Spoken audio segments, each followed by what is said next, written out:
Now, for us to continue on with our trophy hunting, the rest of our trophies. So we're just taking control of Kate here, and her and Aaron are basically you call it. They just, this is the separation sequence when they got separated from Mark and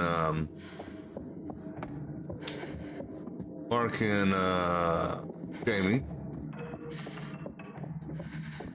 She hates Jamie's gut. I mean, she hates her. I mean, there's no relationship on the bar to be spoke of. Partially, actually only because Jamie decided to save Aaron. So you'd almost think that there'd be some animosity with Aaron as well, but there isn't.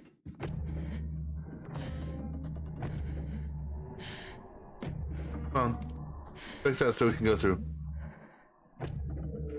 Who says self-help books don't work? Charlie threw it down here earlier. Of course he did. For the most part, we've been playing nice with the conversation choices, just because.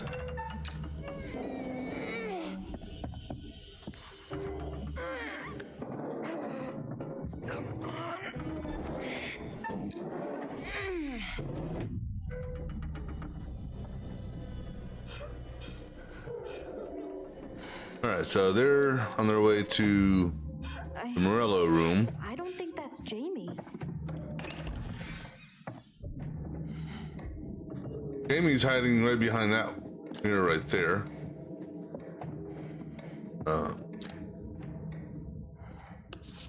Picking up some of our secrets on the way. Wait, hey, look at this. What? It's a true crime book. Look at the author, Joseph Morello. So the guy on the ferry wasn't Dumet.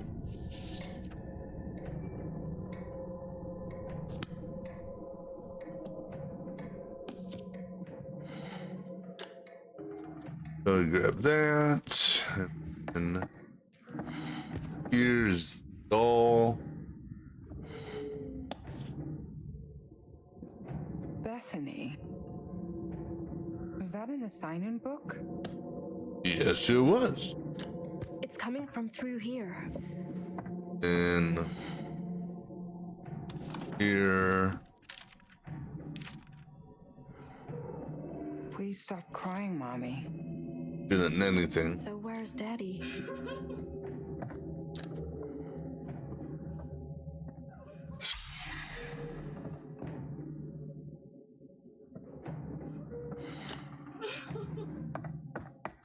Oh, for the dog bowl. Dog bowl just because it's a bearing. Connie.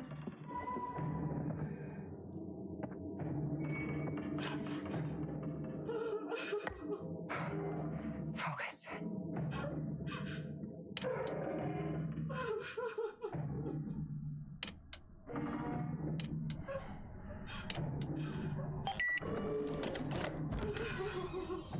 All right, then picture.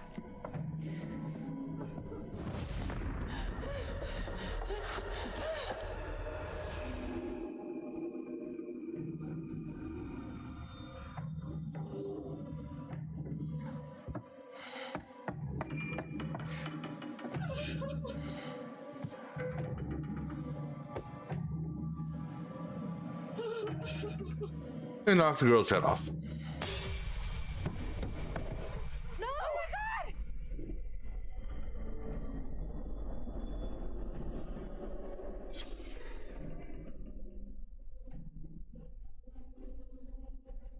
God! All right, now over to Charlie.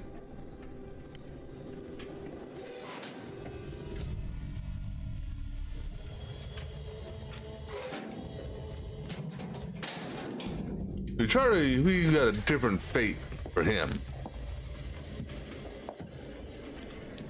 Basically, Aaron found a tape that made it sound like Charlie set this entire thing up. But also, Charlie got his hand fucked up too.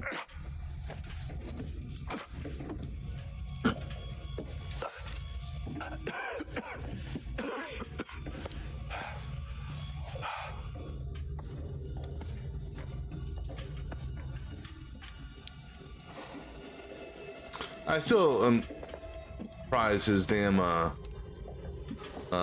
glasses didn't melt.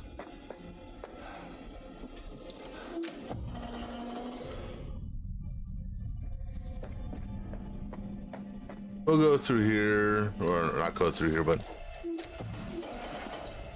just so we can, even though I'm not collecting them, I'll go ahead and get the damn coins that's like right here.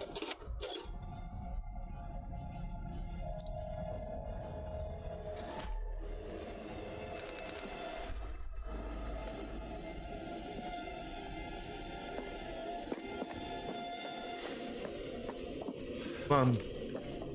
Come on running, Charlie.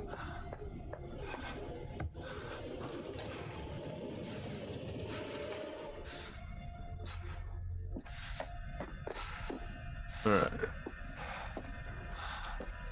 Get this stuff here real quick.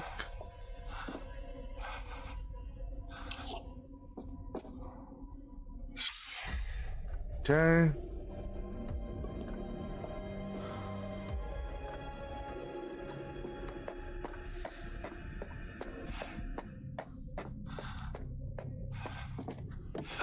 Turn on the power, go through the conveyor belt.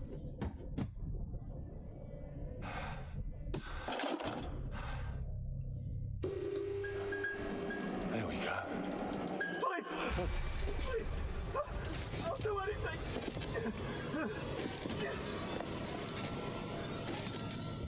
And nothing to look at there. That's not a secret. That just tells about different body parts and shit like that. I guess different points where you could put animatronics.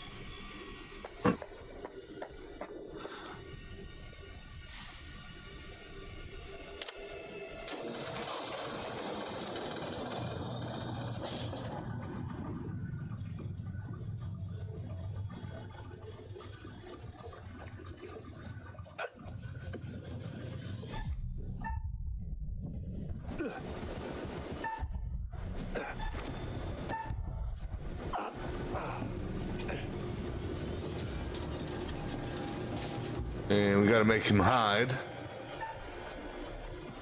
Because if we turn back, see, you can't turn back because he's got the belt moving. Although, I'm sure, what's his name could like activate some lever on the control panel there to close the whatchamacallit. Then we would definitely fall into the grinder there. Which, you know, Charlie's already had that fate done once. And there goes your blue backpack with your cigarettes. I mean, no, never mind, your cigarettes aren't in there, that's right. I wonder if he kept his cigarettes on him. You know?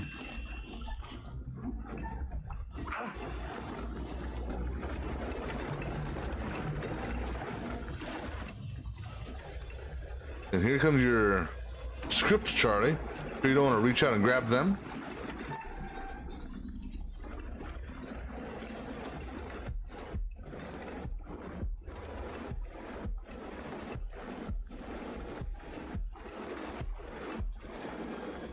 To me, the grinder pulverizer thing doesn't seem like it would be all that good for paper.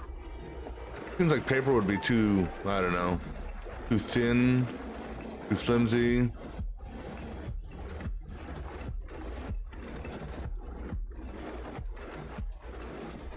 And then he decides to hold on to that.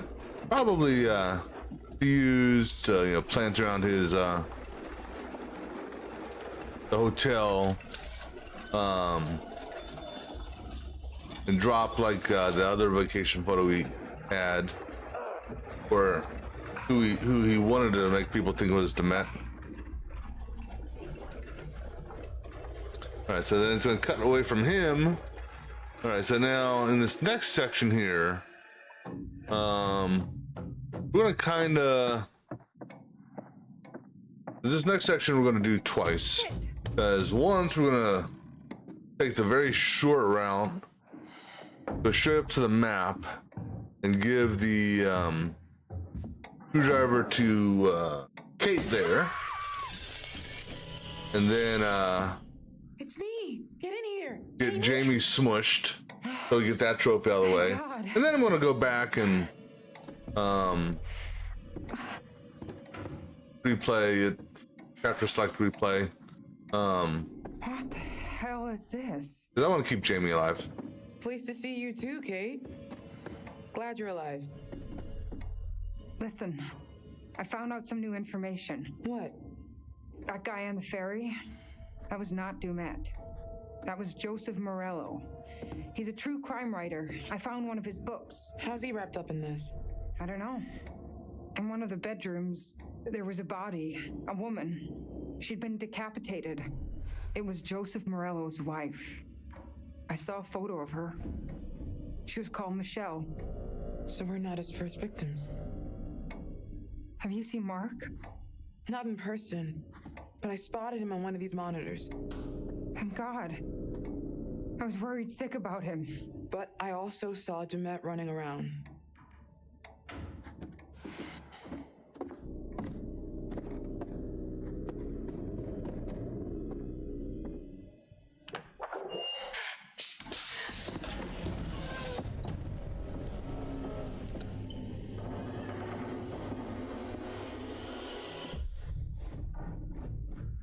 Okay, something just doesn't seem right with that right there, okay? And that is, he didn't go into the room with the red light on it. It showed him in a different room.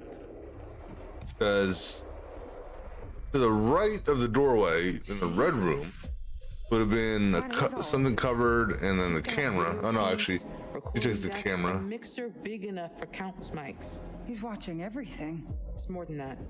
He's got utilities running through here, hydraulics, electrics, everything. It's like a nerve center for the whole building. It's a director's suite. Maybe we can use it to find a way out. Look for something to unlock the outer doors. This all. I like how you can see their feet through the This is how he's getting floor. around the house. All right, so This is a lot. yeah. This is top end gear. I mean, I know he's rich, but you could launch a rocket from in here. Okay, so like I said, we're gonna just immediately do this, just because we're gonna have to replay this section. So let's hurry up and get it done. I need to make sure she gets Over here! the screwdriver. Look at this. It saw his little tricks of moving walls and crap. Nothing in this shit box is real. He controls everything from here. It's a murder fact. All right, so let me double check something here. Okay, we are playing the theatrical version.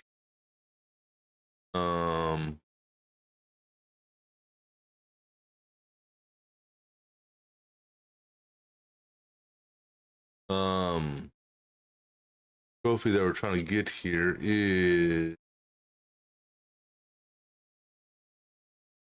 actually, hold on.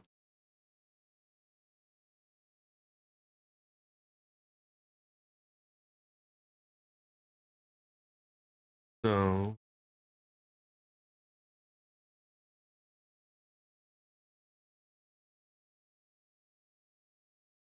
Oh, extinguished. That's what it is.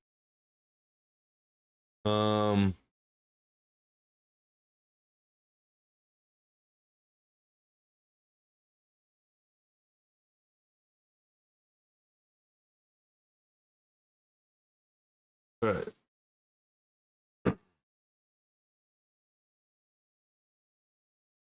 Tree. You're right. We should use this against him. I want to find Mark, not play Demet's game. If we trap him, we can look for Mark without looking over our shoulders the whole time. Jamie's right.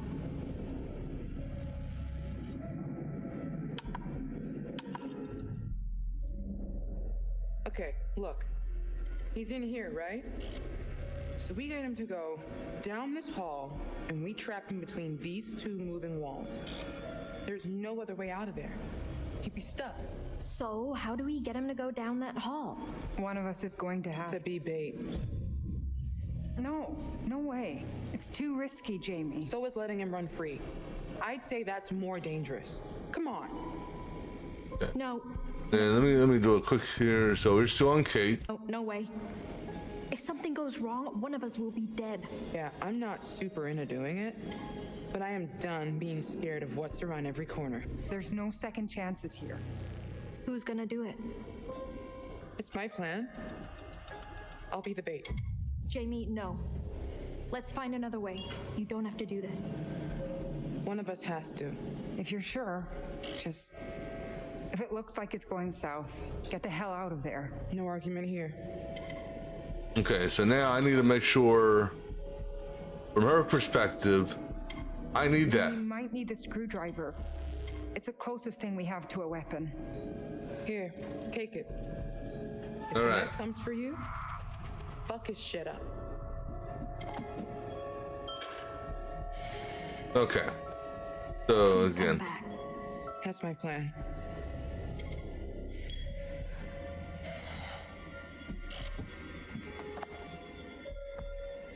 Okay. That's enough of a moment. Let's do this. Stick to the plan. Obviously. So how do we get out? Third floor must be a work in progress. Okay, be ready. You're gonna have to time it right to trap him and not me. Be careful, please. I'm on it. You'll be careful? If I see Demet, he'll wish I hadn't. Don't. Be oh, serious, please. Just tell me you'll be careful. Tell me I'll see you again. Aaron, I promise. oh yeah, you'll see her See you again again. briefly. Good, because I think I love you. Oh, Or something. Well, oh, now I have to. isn't come that back. sweet? No goodbye kiss. Well, I mean, she's gonna see her here in just a few All minutes. right. Yeah, it's Here goes nothing. after this little chase scene when she meets her maker.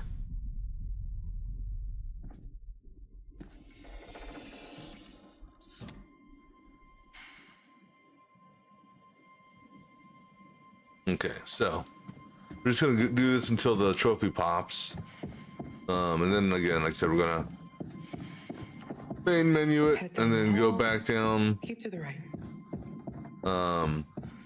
and restart the chapter.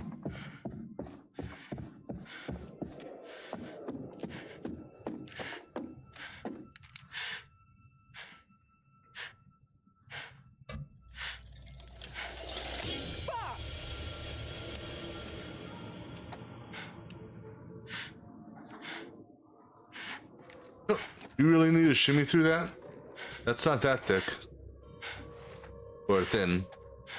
And you're not that thick. More rooms being built.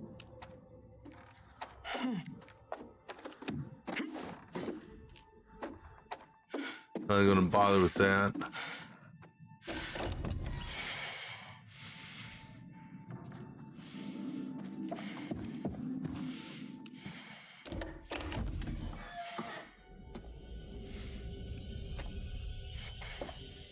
That's where Aaron was hiding.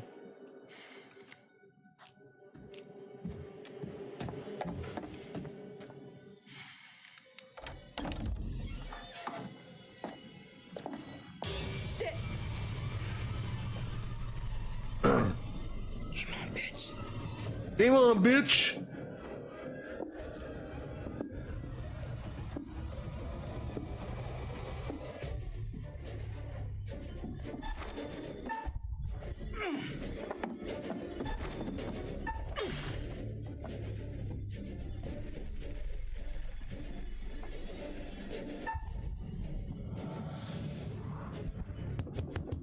Stay the fuck away from me, you psycho!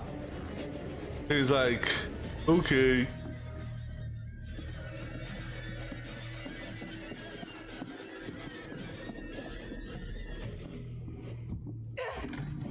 I don't know how she fell down.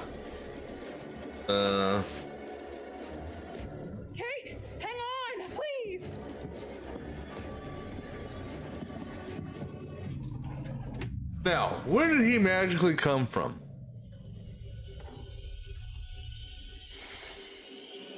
Surprise!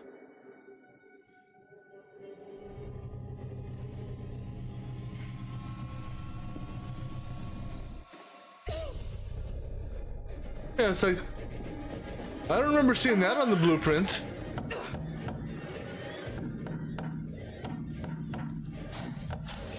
Come on, 3 big bangs of the sign, open the fucking door. Jamie, fucking run! But see, Aaron, you gotta see her again. In one piece. Well, I guess technically she's gonna be in one piece. He's just gonna be a little thinner. Is all after this. Oh my god!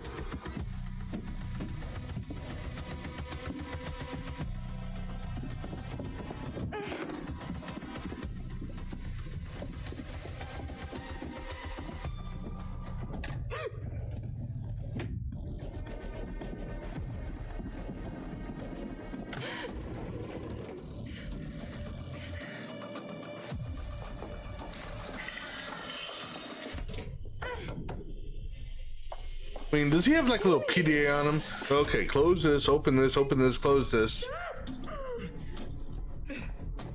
Shit! Now, technically, I could save What is it? both of them right now if I were to reverse There's a this. symbol on it. What does it? Shit, no!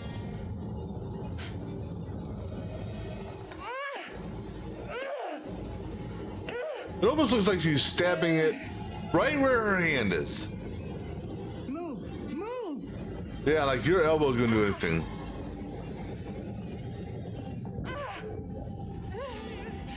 Jamie! Kate, I think when I hit this thing, the wall will go the other way. Towards me, you mean? Yeah, this thing will kill me if I don't press it. Wait! I know! If I do press it, then you're the one that dies. You're right. So as much as I want to, kill Kate here. Making you choose which one of us dies. I'm sorry. I'm so sorry. All right, fine. Fuck this. I'm not playing this game. I can't do this. I won't kill you. Yeah, I already attempted to kill you once. But how'd that relationship go? How's that boost? Let's just see here real quick. Oh, hey, we got a smidgen of relationship back.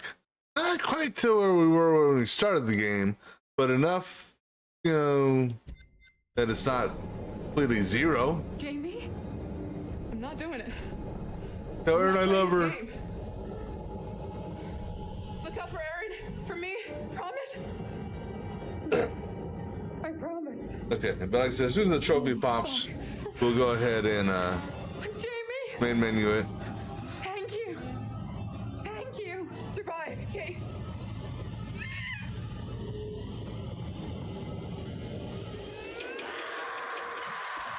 Ooh. Okay. Main menu. Just enough to get the trophy, and then we'll replay Director's Suite again. Because I want her to live.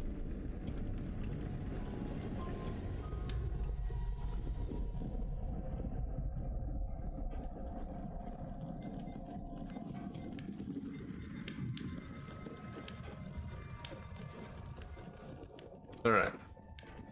And I'll go ahead and override this one.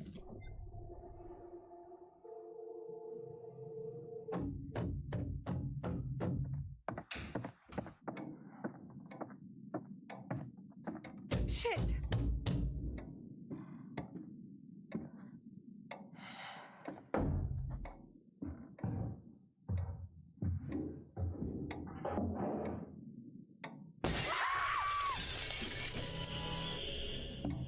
It's me. Get in here. Jamie? Yeah, I'm still just trying to figure out where the hell he went. Because I don't know if you can catch it here. Yeah, so What the hell? hell is there this? another door that I Nice to see you didn't too, see? Glad you're alive. Actually, it does look like there's another door. Listen, I swear to Found out some God, new information. I don't remember seeing that That guy door on the at all. ferry, that was not Dumet. That was Joseph Morello. He's a true crime writer. I found one of his books. How's he wrapped up in this? I don't know. In one of the bedrooms, there was a body, a woman. She'd been decapitated. It was Joseph Morello's wife. I saw a photo of her. She was called Michelle. So we're not his first victims. Yeah, I can clearly see the door right there. Have you seen Mark? Not in person, but I spotted him on one of these monitors. So I think I know where it goes, I but was worried sick about when him. I was playing as I Jamie also before, saw I Jeanette swear to running God, I did not see that door right there.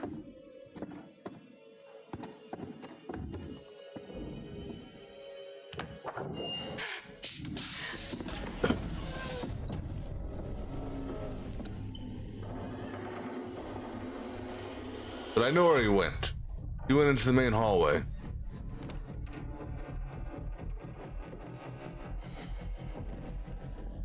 All right, so we're gonna go ahead down, do what we normally do in here.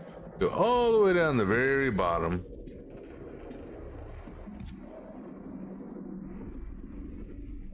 And then, grab our What is all of this? whatever evidence we can or Video secrets. feeds, recording decks, a mixer big enough for countless mics. He's watching everything. It's more than that. He's got utilities running through here, hydraulics, electrics, everything. It's like a nerve center for the whole building. It's a director's suite. Maybe we could use it to find a way out. Look for something to unlock the outer doors. This all connects. This is how he's getting around the house. All right. This is a lot. This is top end gear. I mean, I know he's rich, but you could launch a rocket from in here. He's been tracking us since we arrived. Mark was last seen in the basement. Charlie would say this guy is a fractured psyche, that he's wearing a mask to put what he's... Chicago Police, Mr. Monday, this is Chicago Police. Can you open the door, please? I want to say that cop was victim number 2. The only reason I say that, I think Sherman was victim number It's a 1. mistake to say he's just crazy. He is in full control of what he's doing. He's just not wired like the rest of us. What's the difference? Crazy implies Brandon out of control. Day. Look at this place. Yeah. This is Did I methodical. make a screenshot of That's the not alias crazy. list? No. No, I didn't. No, I didn't make. He's wearing the mask as part of the performance. At best, maybe he's insecure about something and it gives him confidence. Insecure. Like, low self-esteem? Is he uncomfortable at parties? Did his mommy not hug Okay, him? so Brandon Day is obviously one of his aliases. Once we pick up the alias Can list, definitely be a factor. later on. I mean, it could be a shitty Why dad do you do that? just as much, or an uncle, any adult figure really.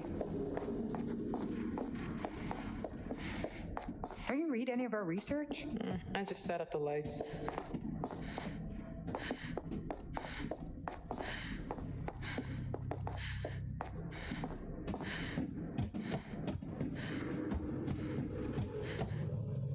Here's a profiling book on us. Again, how he got this information, This is everything about me. Jesus. yeah, as far as, okay, name and birthday, yeah, that's, you can buy that on the internet. But medical I'm sure number he fits the profile. As a and kid, next of unchecked kin? anger. As an adult, he's either an extreme overachiever or a cipher. Last Nothing checkup? between. because they're different hospitals. He likes being in a position of medication? power, especially over women. But why You us? know. Why us? Aside from the unhealthy Insurance obsession number? with H.H. Holmes, How did he get that information? copying the MO. Clearly, he identifies with Holmes somehow. How did he build all this? Well, that's been Following happening us. since 2017. Actually, probably Can we use this gear to find a way out? a little bit before 2017, We maybe. can open those shutters in the lobby.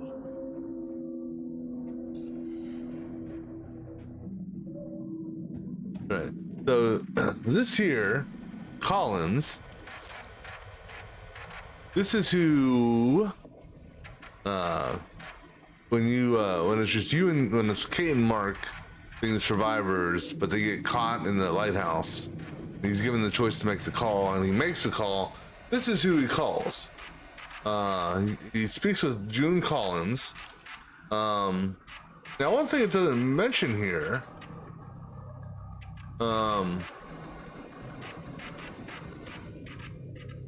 Actually, it does say nuclear family of 5.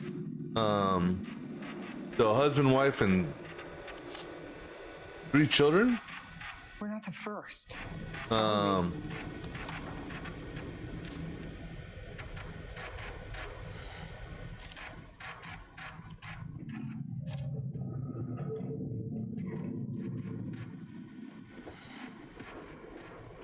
then this here, this isn't a secret or anything like that, but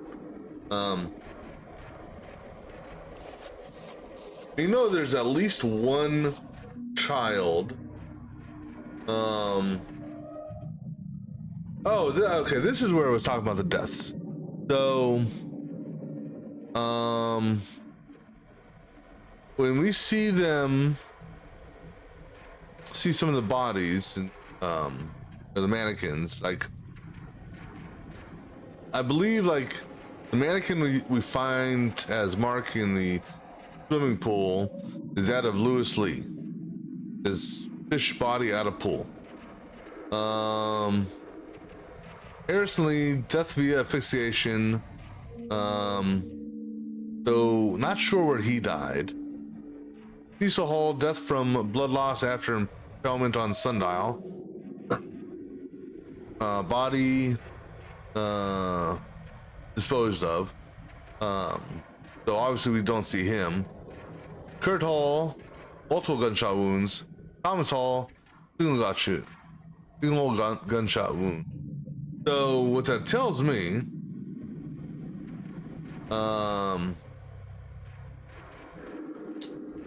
is Kurt Hall or Thomas Hall, most likely Kurt. Kurt was probably the ferryman before Morello,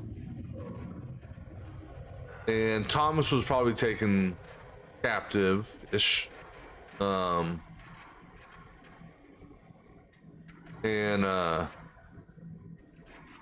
They met their fate just like the Morellos met their fate, which was, well, actually, we don't know if I presume the Morellos were shot. Kate and Mark were both shot on the ferry. So that's how the final 2 victims, I guess, are generally killed.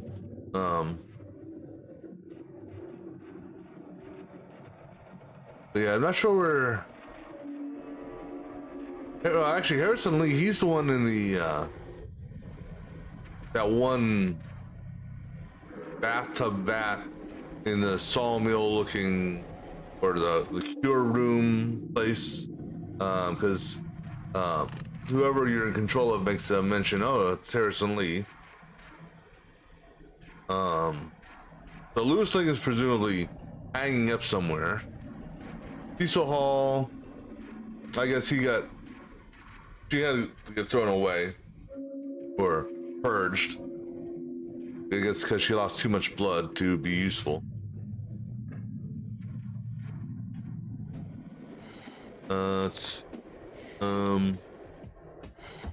Got the badge, email thing. The other 2 are upstairs, I believe, on the 3rd floor. Double check here. Yeah. Let me double check the 2nd floor again. Make sure I didn't. Yeah, just because it'd be easier to run through the 2nd floor before we run up to the 3rd, so this way I don't have to backtrack. Nope, see, that's the badge. Saw that. Looking at that doesn't do. Oh, look. Actually, you know what? Hold on. Because Jamie might say something. Take a look at this.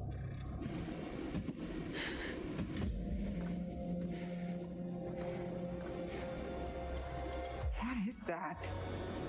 The guy we saw murdered. It was a setup? There was no groundskeeper. Why would he do that? To scare us. To get us in the mood for his fun and games. Nice. But you don't actually see Charlie interacting with that. But the fact that you see him, see the mannequin, means Charlie's already been through there. Because that thing was in the dark before. Alright. Here's the costume design.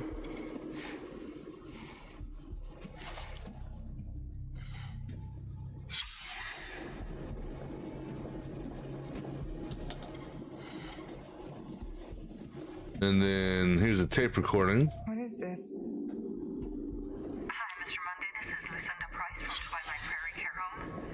I've tried to call you a couple of times. I understand that you're making voice recordings of your mother. All right, then the silver, the picture frame is when we have control of Jamie.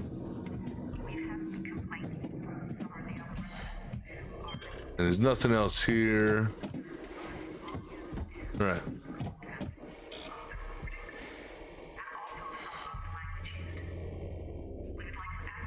Over here!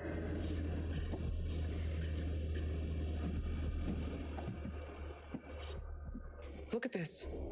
It saw his little tricks of moving walls and crap. Nothing in this shit box is real. He controls everything from here. It's a murder factory. You're right. We should use this against him. I want to find Mark, not play Demet's game. If we trap him, we can look for Mark without looking over our shoulders the whole time. Jamie's right.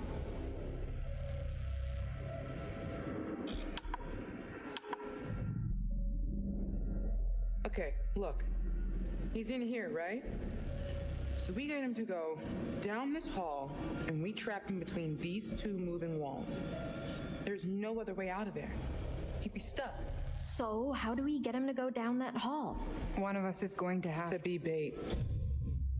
No, no way. It's too risky, Jamie. So is letting him run free. I'd say that's more dangerous. Come on. No way.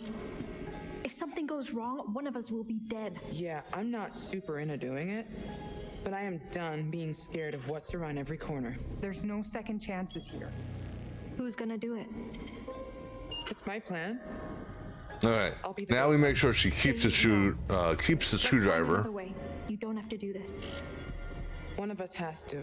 If you're sure, just... If it looks like it's going south, get the hell out of there. No argument here.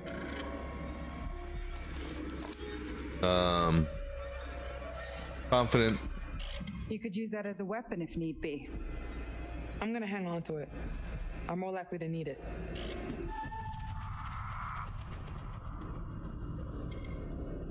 Please come back. That's my plan.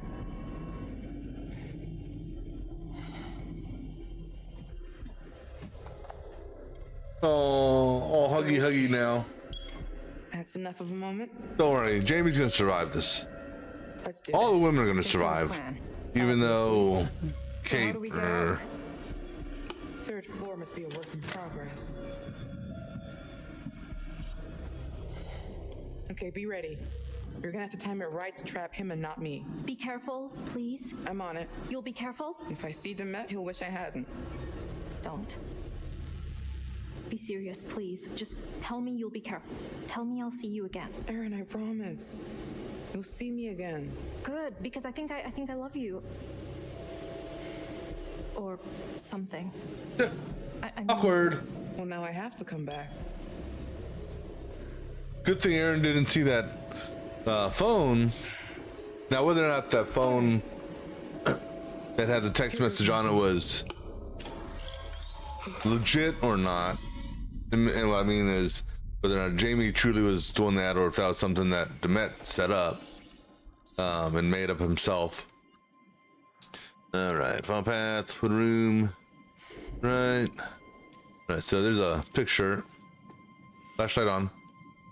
Flashlight. Hello, flashlight. Flashlight. My flashlight no worky. For whatever reason, the flashlight's not working.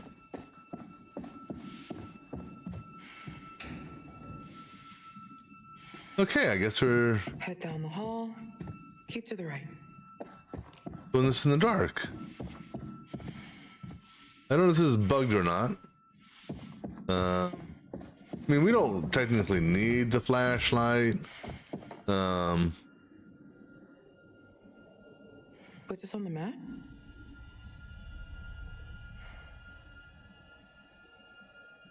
So actually, let me see here.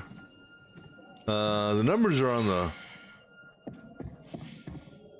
Problem is, after Jimmy exits, follow the path until you exit the wooden room. Okay, I think... Talking about in here. I mean, I don't need this thing. I don't know why her flashlight thing's not working.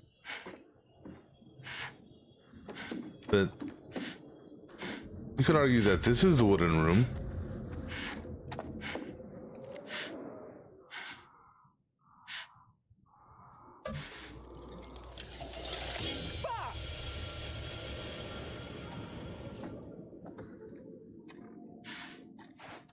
Or you could argue that this is the wooden room.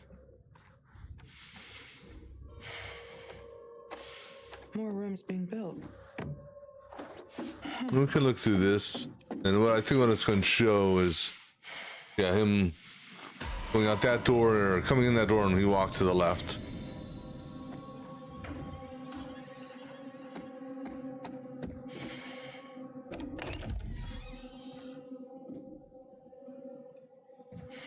Turn right and left, and there's our picture.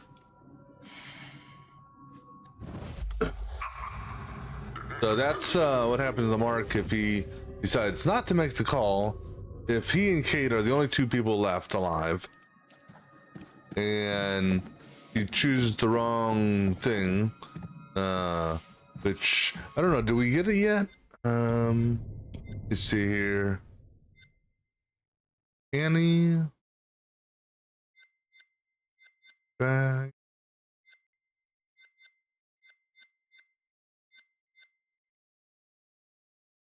This one? That's what I just got. Annie? Which one was this? Yeah. So if this premonition comes true, then that's when they arrive and they become trapped. They're captured.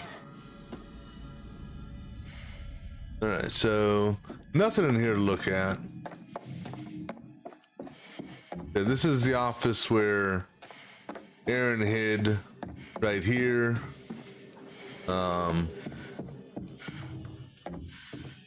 this is where the mannequins were, where if Aaron would have run, she would have gotten stabbed in the eye. Game on, bitch. Game on, bitch!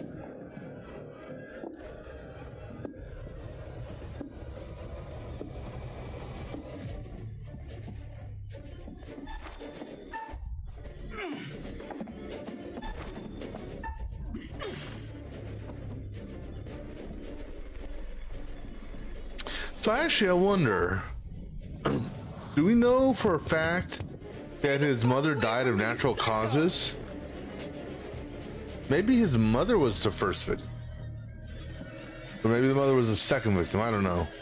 But the mother also had a big role to play in this because she abused him as a child due to medical reports that you see later.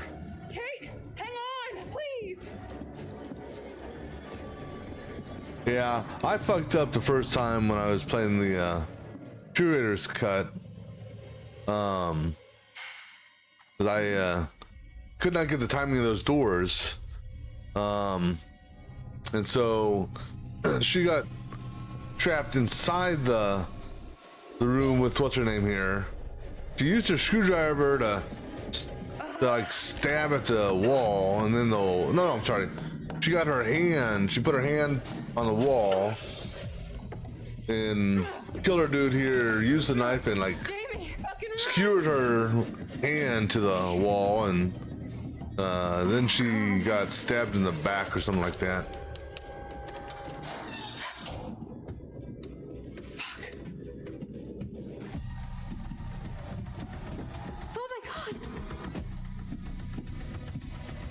What's funny is when you're playing it solo, what I mean solo is Kate's the only one here.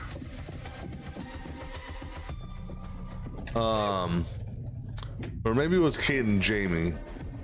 One of the two, because Aaron wasn't with us. Oh, I know what it was. It was when it was just Kate and Jamie. I screwed up the walls, and so Jamie got trapped and killed. He opens the door up like he just did to let them get out of the director's room, and he kind of like points to her, does motions for her to go out the door, like, here, there's your exit, go on. What is it?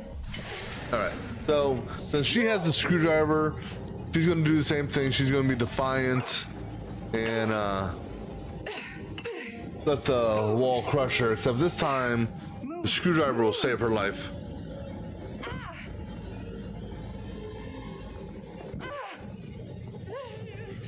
Jamie!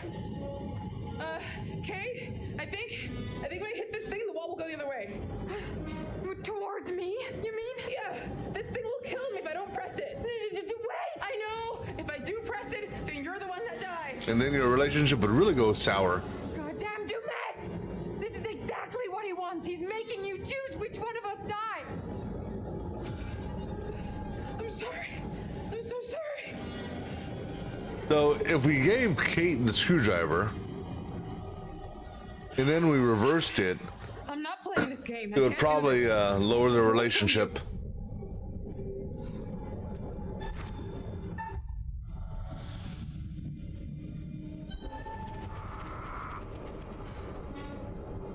Jamie?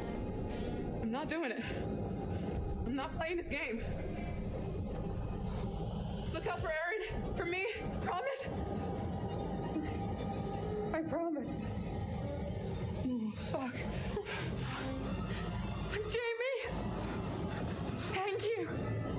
Thank you. Survive, okay?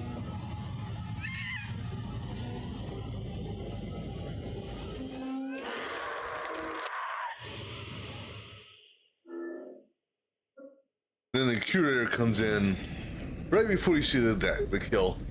What an excruciating way to go. But you don't see her pop like the Jamie previous thing. wouldn't press the button. She chose to spare Kate at the cost of her own life. Admirable. People can surprise you sometimes.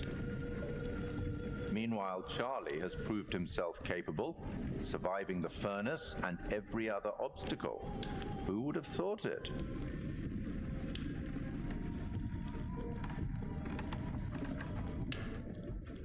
And if he offers us another hint, we'll see what he... Hint I gave you earlier help. Yeah, they only told us about the director's suite. Like another. Yeah, go ahead. Tell us another riddle. Why not? Have you read The Valley of Fear? The Nope, last I haven't. of the Sherlock Holmes novels, and one of the best. Let's see.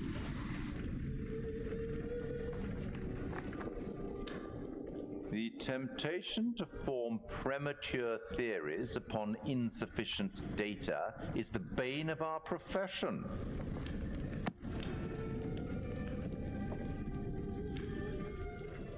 You should get back.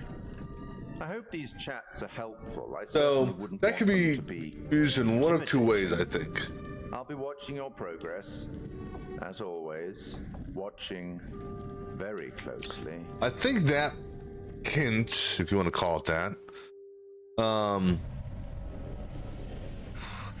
is more for Charlie, in the sense that You know, we caught the video or the tape where Charlie supposedly is setting us up for death,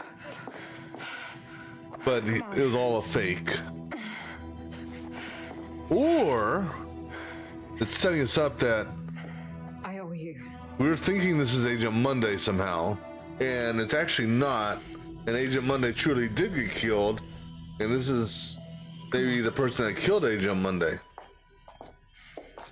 I don't know. There's one thing we never see.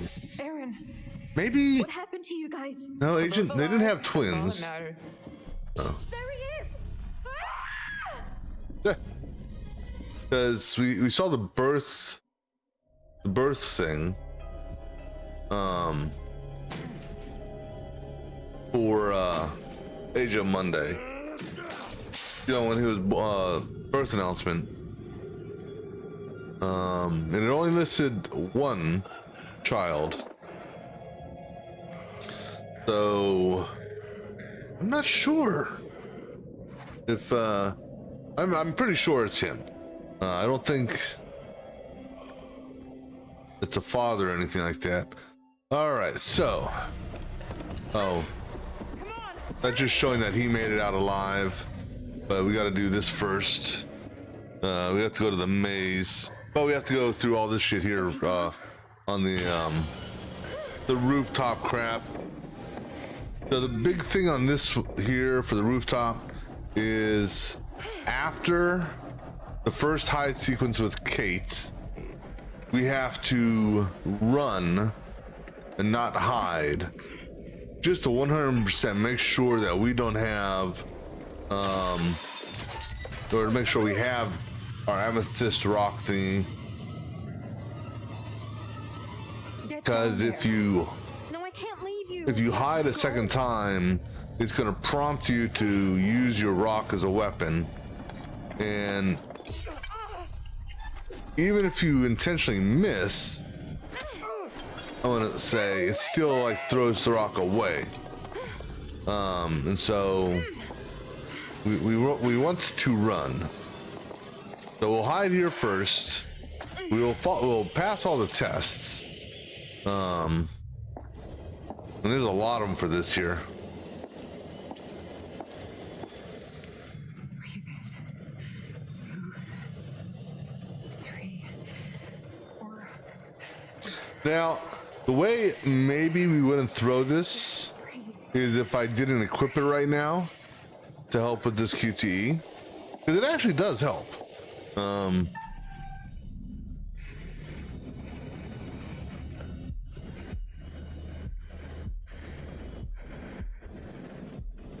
It makes them short, you know, only 4.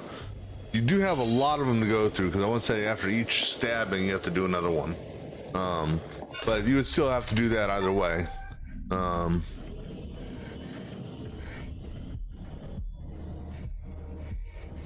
Nope, that one was only 3.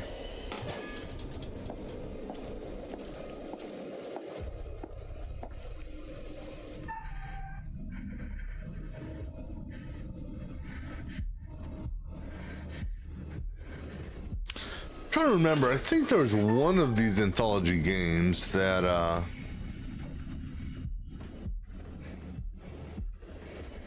I thought there was one of these anthology games where the don't breathe thing, let me finish this up, that the don't breathe thing, you actually had a setting where it was an auto pass on the don't breathe.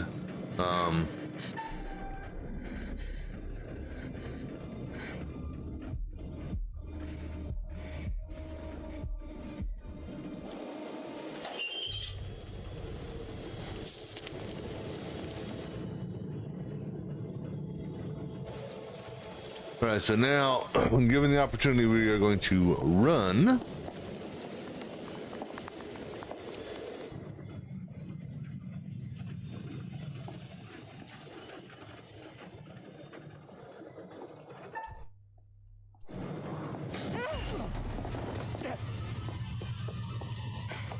And then we'll run again. And only running again because this way, it makes the sequence a little bit faster. because you're not going to be in a hide sequence. Have to do the heartbeat thing again.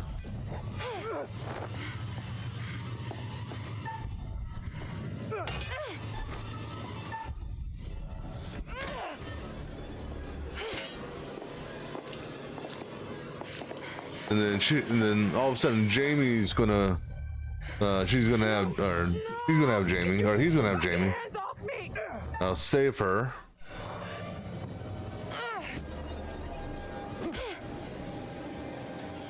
Baby! Run! Then we're gonna do a sword fight.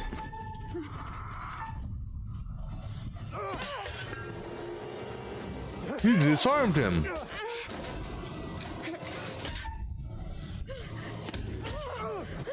And again.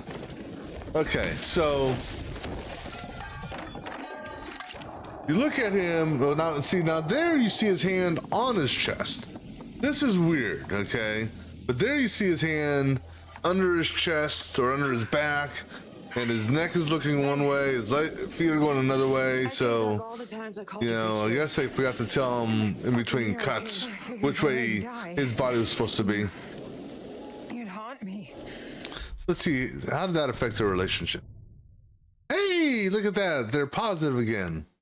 Hey, even Aaron's went up.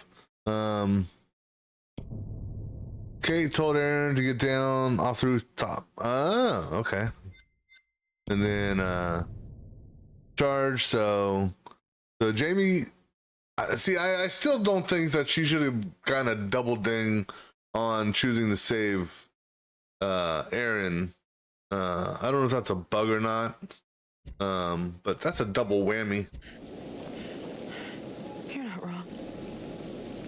But see, there it shows him neck looking to the left, left arm palm up, right arm underneath the back, and his waist is turned to the right. Which that looks all goofed up, and you know, you'd think that would be something broken. But then You okay? she picks up his hat. Yeah, I think so. Fuck yes! Suck it, Demet! Yeah. And so even there, you can see the twisted hand underneath the back and all that. But now, he throws the hat onto him. And look where the hat lands. Now his face, his legs have kind of straightened up a little bit. His face is kind of facing her. I mean, you really can't fully see it here, but it's facing more to the right. His left hand is actually on his chest, gripping almost the brim of the hat. How did they not notice the body repositioning itself like that?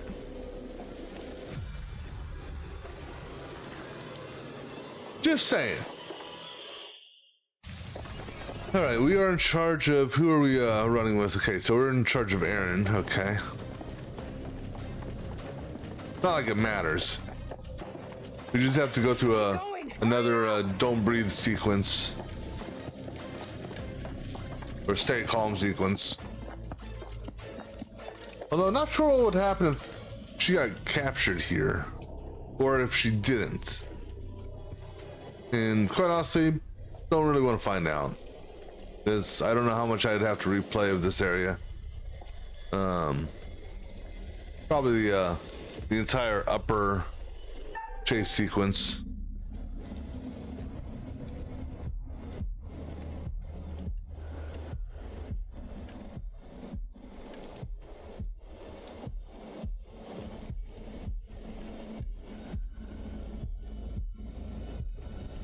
Now, it'd be cool if this game gave you like an option to save at any point. So you could like save before that, do one thing, and then reload and do the other thing, as opposed to having to go all the way back to the start of the chapter. I got lucky. All right, does your flashlight work? Hey, your flashlight works. Okay. So, I don't remember. I always, okay, good. I guess.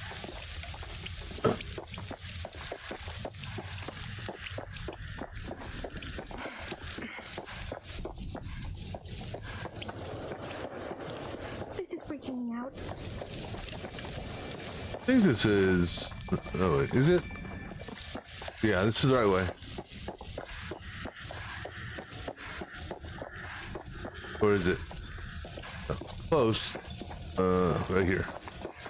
Listen, there's something I noticed about Dumet. What? Okay, listen, when I was a kid, I didn't speak much. Big surprise. No, I mean like at all. They called it selectively mute. Okay, so that's like, not a secret. I could talk, but I chose not to. And Oh yeah, that's right. There's what's that got to do with Dumet? We've never heard his voice. So One of the things they said about it, the psychologists, was that I was hiding. That I was scared that if I spoke, I would give away my identity. That's the same as Dumet. Obviously, he wants to disguise who I don't he is. need No, to it's pick more it than up. that. There's a conflict in his identity. He doesn't even know who he is. It's like he's caught between being two people. or he's trying to separate the killer from the regular guy he has arrested the time. Maybe. Well, good thing you didn't become a killer. Give me time. Come on. We ran past one of the picture frames. That's okay though. That we don't need picture frames, and technically we don't need secrets anymore.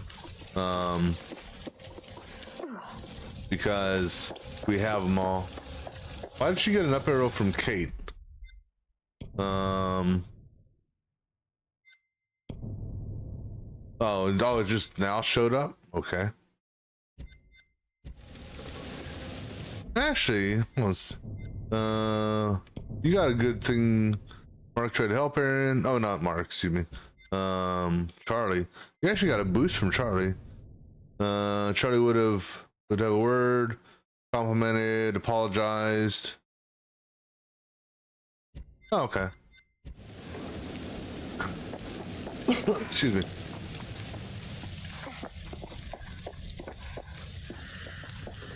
Ah, damn. I got stuck in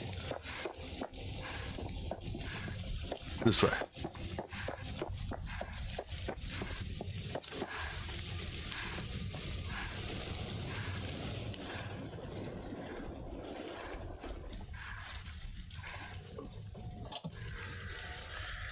So this area here, if all three are alive, regardless of which playthrough, you will play as Aaron first.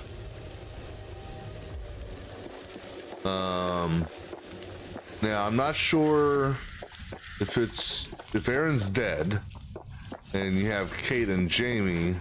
I don't know if you would play as Jamie then, and then Kate last, or if you would play as Kate second, or play as Kate and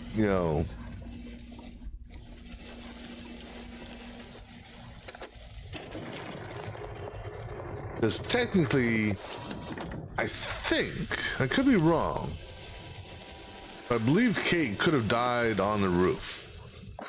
Well, hell, Kate could have technically died in the glass chamber if we press the button. I believe that's the first place Kate could have died.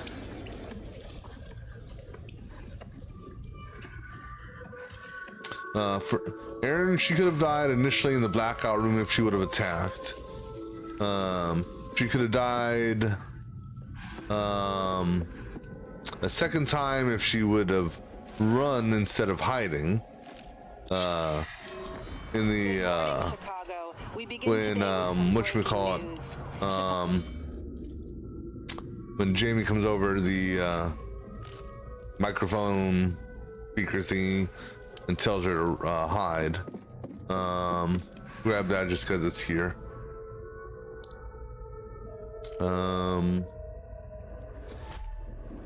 And then she may have been able to die in the maze. I don't know.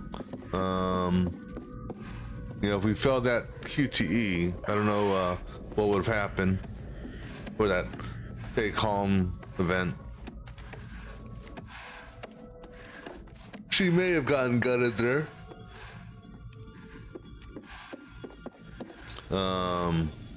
Jamie's first death could have been the wall that closed down or closed in on her when she was doing the plan. I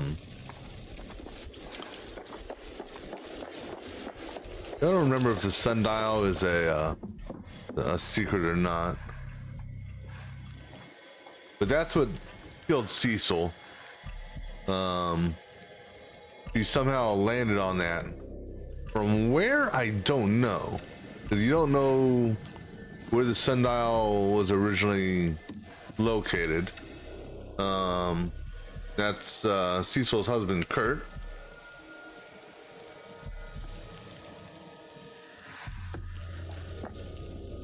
And that's the only thing that's out here. Then we'll go ahead and run. Jesus. What are those things? Right. I'm curious. If I look at you now,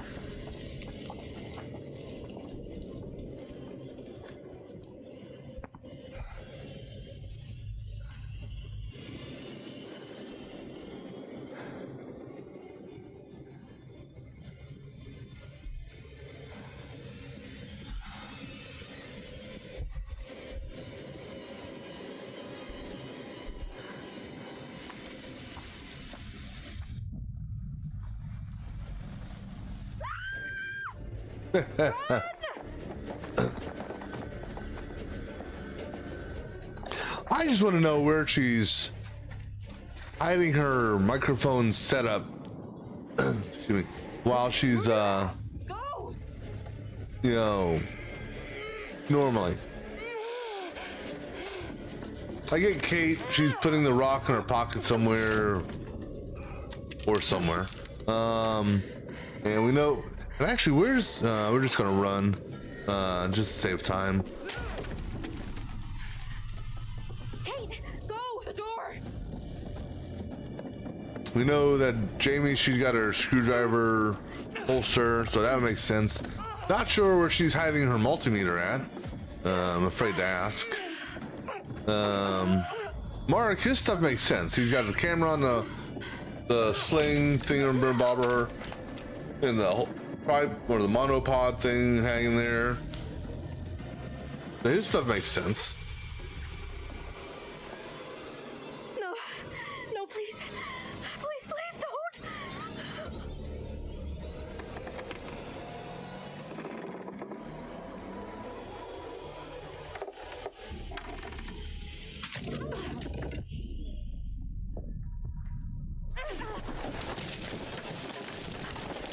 All right, so now I believe we're gonna jump over to Mark at the spa pool thingy.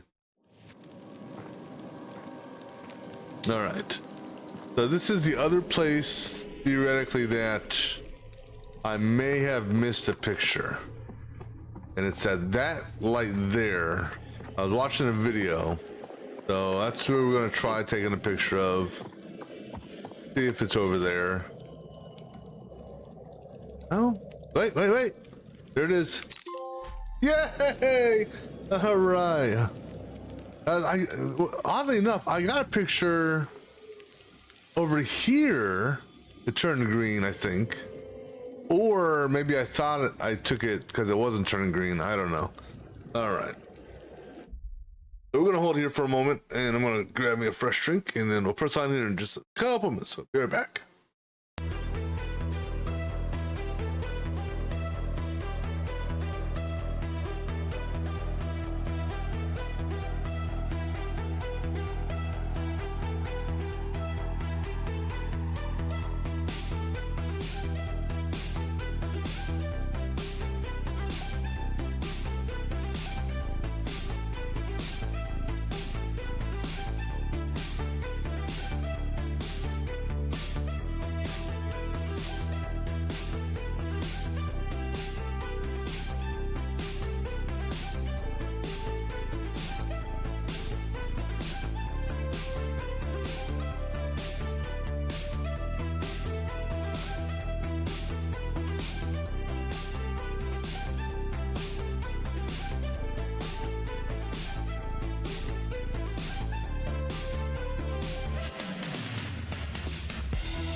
Okay, so with that trophy popping, that should mean I technically should only have 2 trophies left yet. I believe. Let's just double check here. Yep. So the 2 trophies, one of them is a freebie, which is the architect.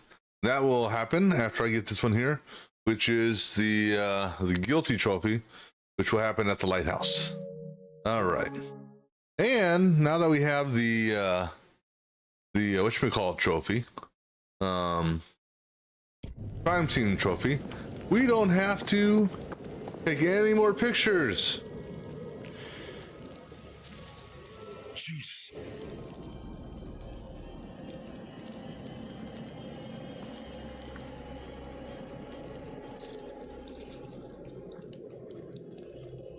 However, maybe we'll take one more picture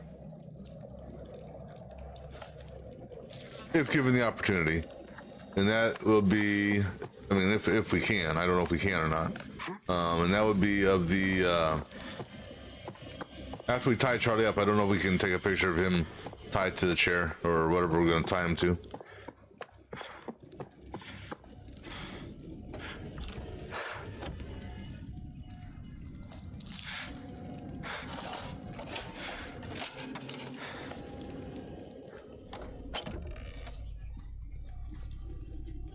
All right, come on. Turn. There you go, camera. All right, we're not gonna look at any of these because none of those are secrets. This wedding ring here, that's a secret, I think. Yep. Now I don't know if you found if the wedding ring, because there's 2 of them that you can find. I don't know if finding either one of them triggers a secret. All right, so there's nothing else in here. So the only thing that's in there that I could have crawled for. Actually, hold on. There's a picture right here.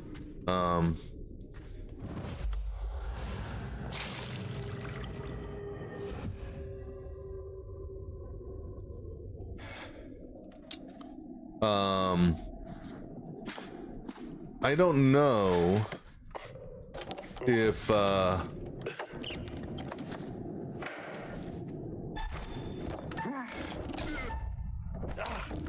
if I didn't pick up that wedding ring there, if I pick up the other wedding ring, if that would have counted as the same secret. I'll take a look here. Let me see what the secret says. Yeah, look here. That's secret number 1, wedding ring. Wedding ring engraved belonging to Harrison or Lewis. Yes, checked in a few weeks before the TV crew. Ring belongs. Oh, this ring belongs to Lewis Lee. Dumet used acid baths to dispose of the victim's body. And then it says Harrison was found intact because we had already bound Harrison, but tied things together. All right, so now we'll just do his little thing real quick.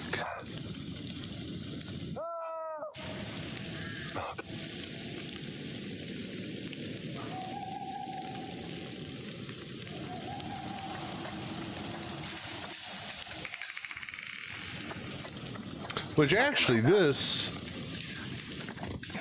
so if Charlie were dead, I believe we might continue as I think we continue as Mark, and then Mark's got a whole bunch of running and climbing sequences and shit like that, so it's almost faster to keep Charlie alive in some respects.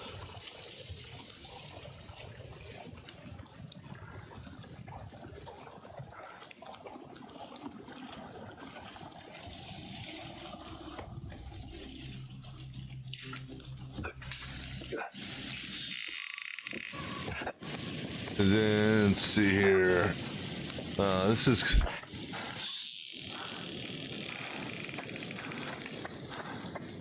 Go this way.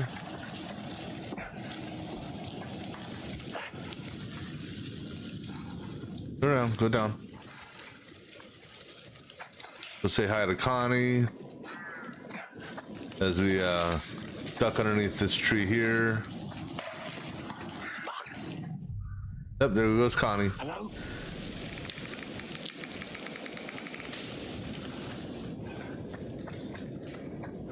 And there's Connie right there.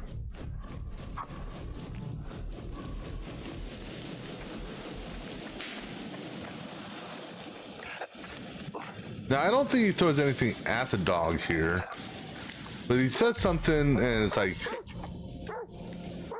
go fetch. I want to just double check something here.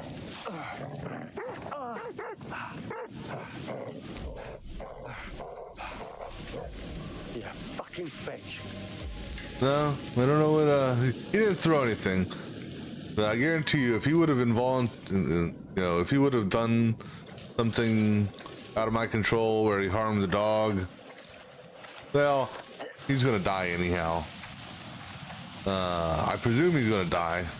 We're gonna tie him up and leave him for Morello, or I mean Dumet, or Monday, whatever name you want to give the killer.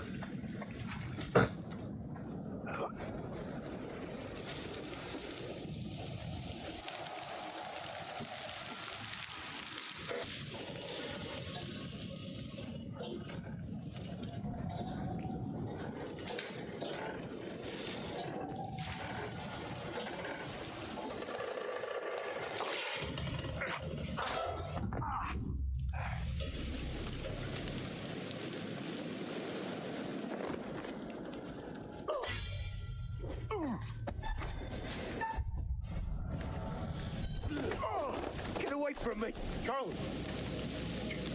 You scared the hell out of me. And you nearly killed me. Thought you were Dumet. You thought what? How the hell did you make it out here? Yeah, good to see you too, mate. I nearly got fried, you know. I know. We saw it. You saw it? What the hell does that mean? How exactly did you get out of that? Where are the others? Mark, are they safe? We were all separated trying to get out. I want to see what that bearing is. So Mark is suspicious of him because of what Aaron said. We all agreed we'd head for the lighthouse if we can't signal for help. I don't suppose there's any good news.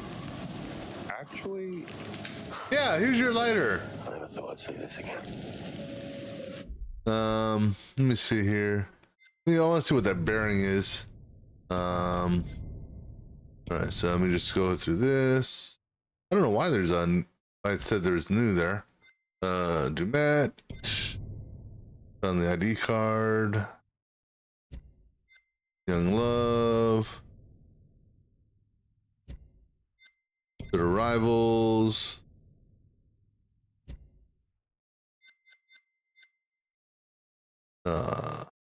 Restless. Use her inhaler. She didn't use her inhaler twice. She didn't need. Well, she used it there. I had no control of it.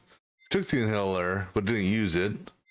So see, she doesn't really have asthma, or she's not as bad as she thought she was. That's about Charlie. And then here it is here. All right, so found this. Oh, so that. Oh, I wonder if you needed the eviction note. Actually, you know what? I don't know if the eviction notice was needed for this or not.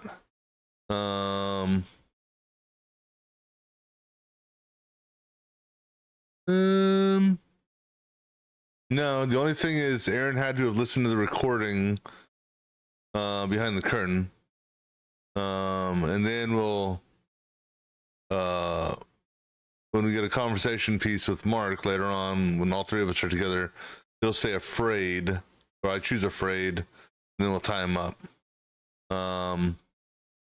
Okay. So that's later on. But yeah, so we found the eviction notice. Then we found the evidence, supposed evidence, and then told the group that she found out about Charlie, And then Mark was suspicious of Charlie, how he survived the furnace. And then that's the lighthouse thing. All right. So while Mark goes through the fence, I'll just go around it. Jesus. Of course, if Charlie gets killed here, you know, that would throw all the theory out the window. So definitely don't want to get that done.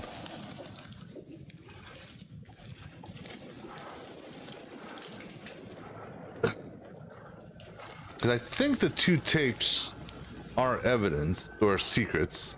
And I'm guessing the two tapes happen after we tie up Charlie somewhere in a different room. Or maybe in the basement itself. I don't know. Alright, so we're just coming in here to grab that one. That's the golden premonition for the next game. I think that person, if you get blown off a planet or moon or whatever, you're dead. You're just going out and floating in space. Yeah, there ain't no hope for you. No, not without a tether.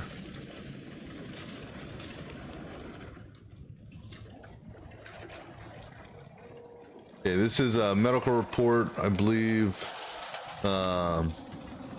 when Monday was a child, and it basically talks about brings in the mention of abuse.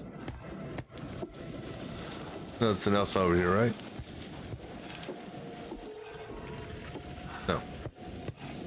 Yeah, so basically it you know, brings up that during one of the visits there was a notice of like bruising, and you know, it's the mother's tying it to, you know, rough play at school, and then he was out of school for recovering from bronchitis, came back for a follow-up, and there's even worse bruising. And so, and then grandfather was concerned about bruising as well.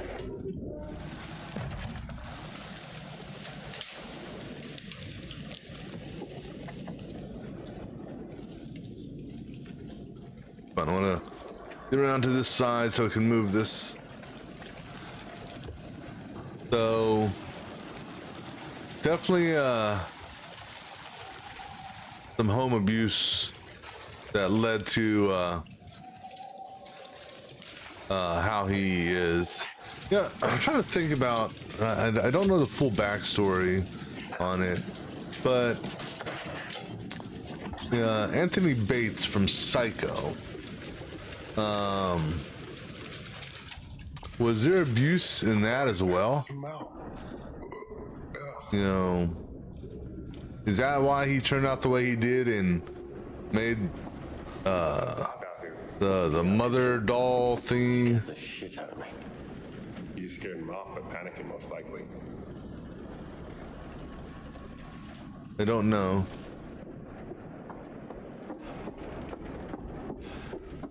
I don't know if this is just a timed thing or not. What's the date on this? 1993.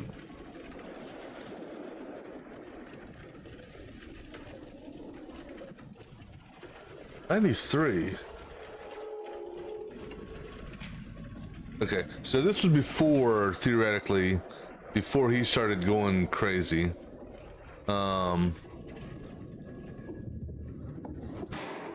Okay, now we gotta hide. Do a don't breathe section.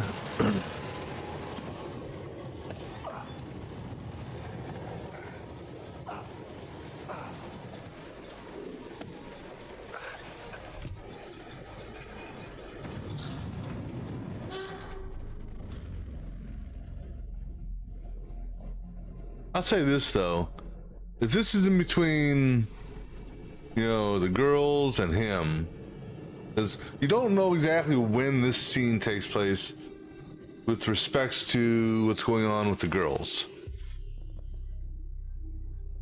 Is it after the girls jump in the maze?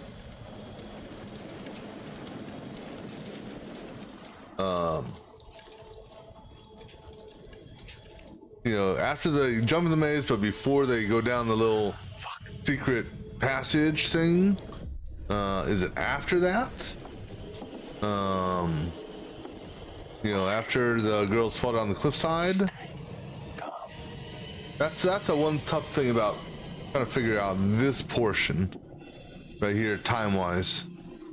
Because supposedly both things are happening simultaneously.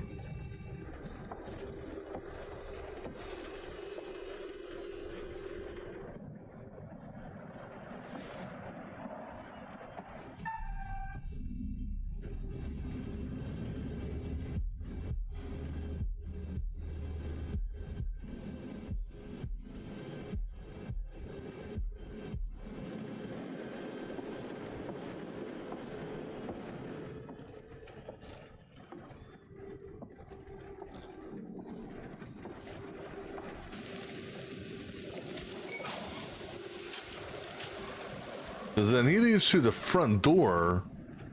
Where the hell is he going?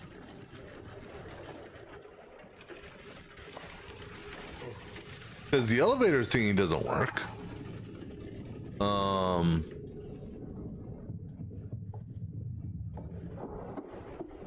So you're not sure where he's actually going to. What is he doing? He's preserving his kills. Why? Because they're valuable to him. The trophies. Keepsakes.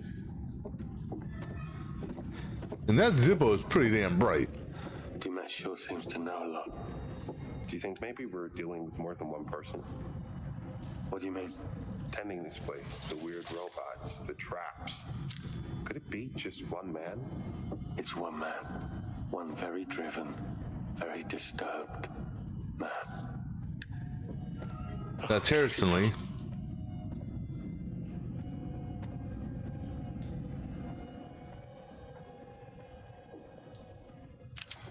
Then you have the status on Lee. Lee didn't go well. So,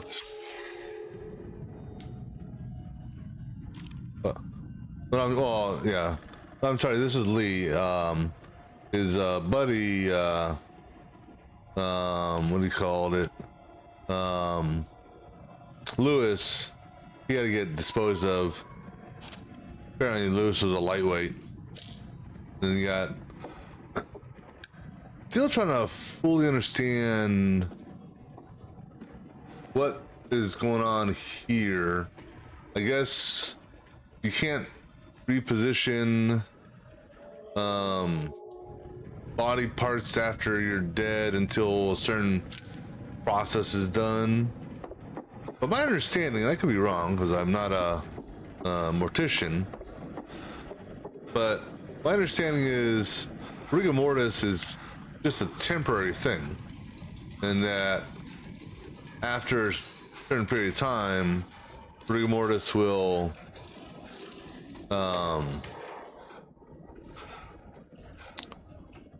release itself, reduce. I don't know.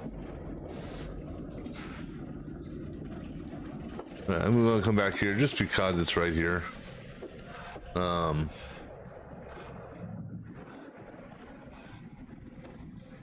Just to get another coin. Why not? I won't run out of the way, you know, going down different paths and whatnot to find them, but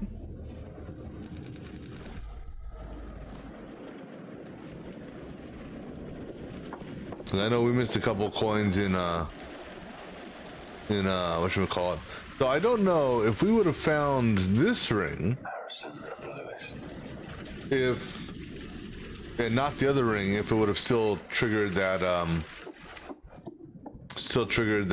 what do you call it, scene. or not seen, secret.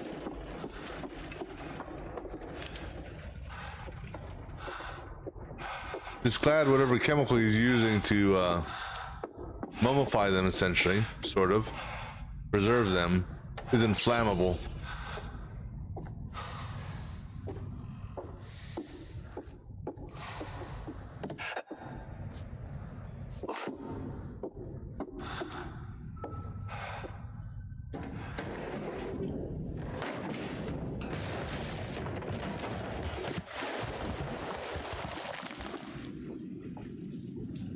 And then we'll go ahead and look at this real quick.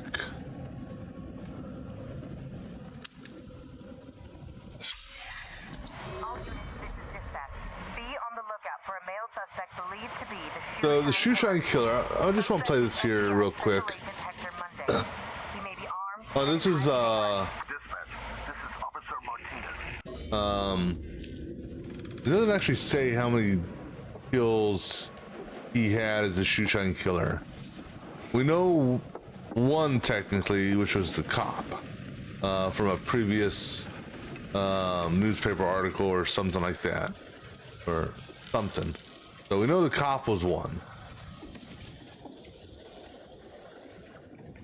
but there were, based on what I'm seeing here, total of 7 bodies or 7 victims, we'll say, prior to the hotel renovation staff.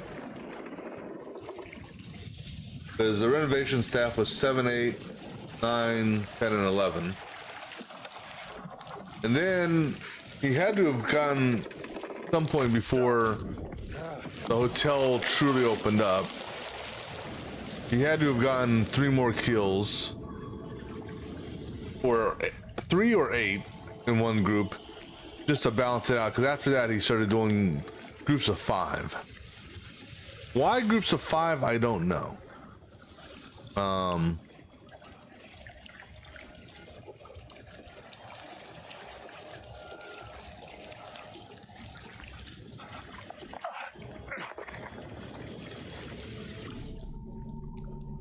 All right, so now I believe we run into Aaron, who saves us. And then, no. Now we're on Kate. That's right. Well, will we be Kate or will we be Jamie? We were Jamie on the curator's cut, so we should be Kate here. No, we're Jamie again. Gets the lighthouse. Interesting. She knows that. That's very interesting.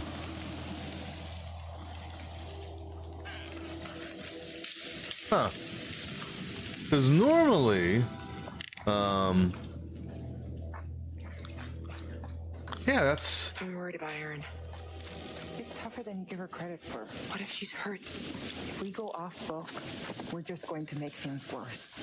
Let's stick to the plan. What if she can't stick to the plan? So normally in curator's cut, you know, the difference between a theatrical cut and curator's cut is you play as characters you don't play as in one version. So like, a prime example, in the theatrical cut, the very beginning, you have, and not including the prologue, but in the very beginning you start off as Kate. When Kate and Jamie go to do their little, their, whatchamacallit, secret scavenging, scouting thing before they get to the hotel. And then in the curator's cut, you play as Jamie. You know, 2 characters, so they flip-flop in between the 2 cuts. Come on. I thought getting outside would make things better. Did you hear that? And so, It's a forest. It could be in this scene here,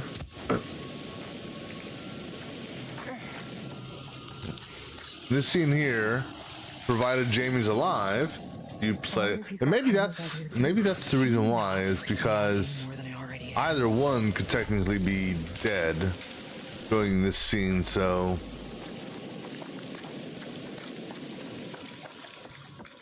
This is usually where you'd bring up the Topeka shit show.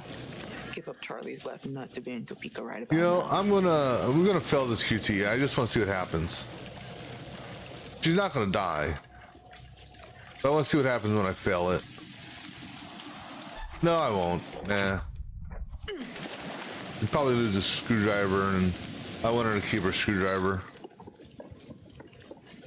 Because she can't die now until the boat.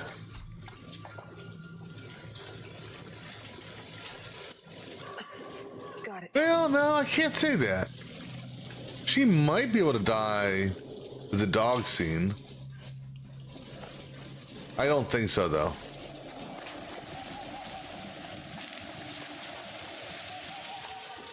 I doubt it.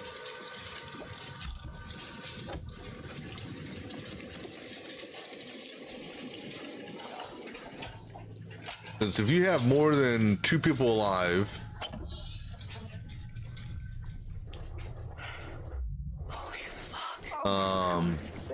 you got more than 2 people alive, I believe How the hell should I know? no one can die until the boat, I think. This thing is juice. Now, I'm almost curious, and I'm not going to replay it to find out, but what would happen if Kate died, and so that was, it was just Jamie and Mark.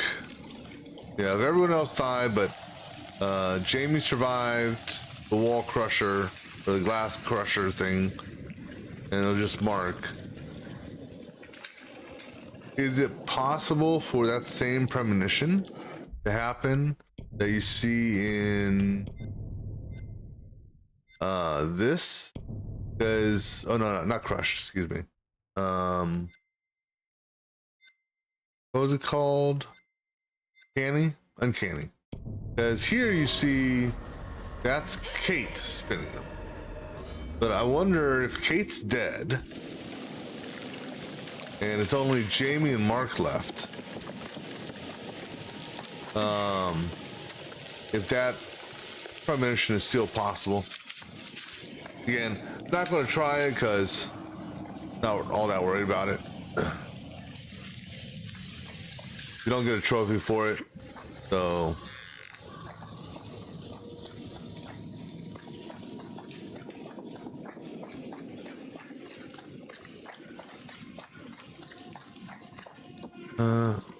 don't recall. No, there's not. Okay. All right, so we will tell Kate to hide. You hear that? What? Like a dog who's been trapped. Is that? I think the dog. I think they. What should we call it? I think the Met potentially trapped the dog here because that doesn't seem natural to me.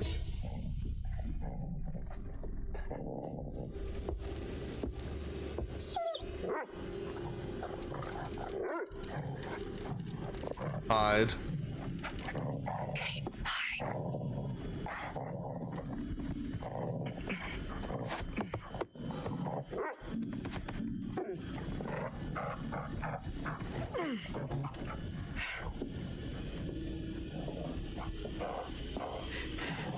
Not sure what would happen if they did to help me. Because there's a premonition for this. And so if they did to help me, they would both be trying to get the dog. I won't hurt you. And I have a feeling one of them might be able to get axed here. Because otherwise, why would you have a picture or a premonition here if you couldn't be captured or killed?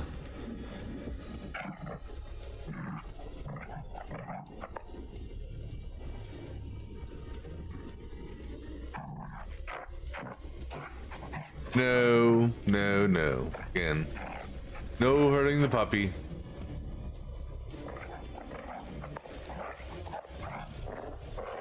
So I wonder who's going to take ownership of the dog when they survive.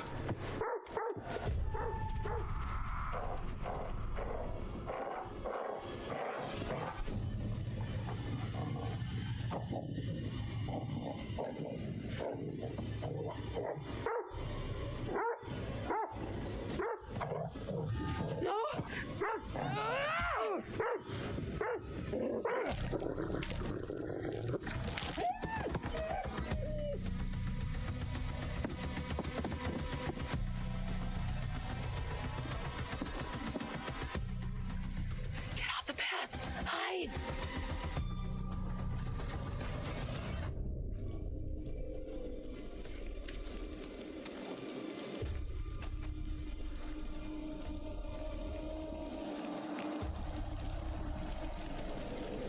There's no don't hide or stay calm there.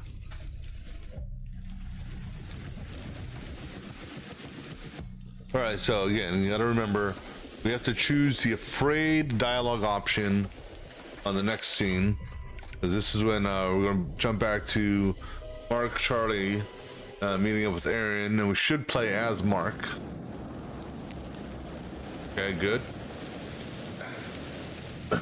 Here comes Aaron to the rescue. Need a hand? Oh. Aaron, holy shit. You're okay? Aaron, I'm so glad you're okay. Give me a hand. You're fine. Where's Kate? Jamie? Yeah. Have you seen them? Do you know where they are? She's like, you're fine. We got separated in the woods. I was too scared to stop and look. I'm sorry. It's okay. It's gonna be okay, Aaron. They'll get here. I found a way inside. Come on. Amazing. Well done, Aaron.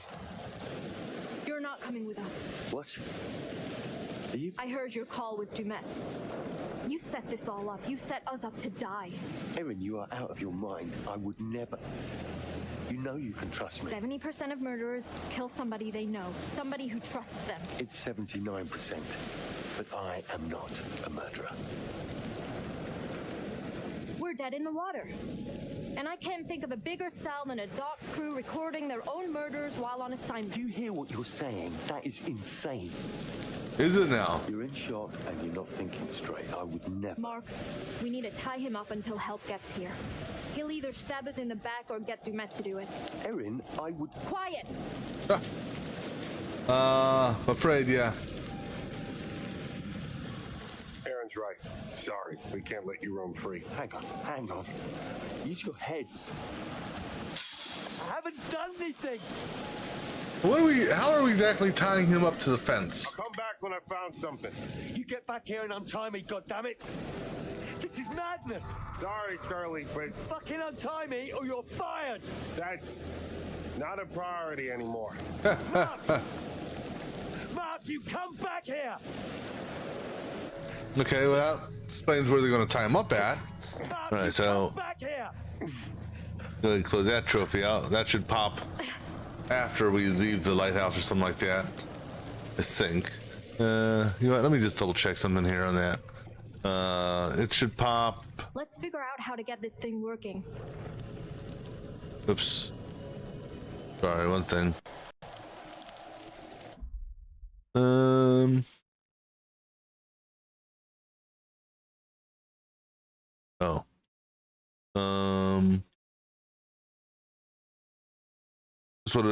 Just want to double check here.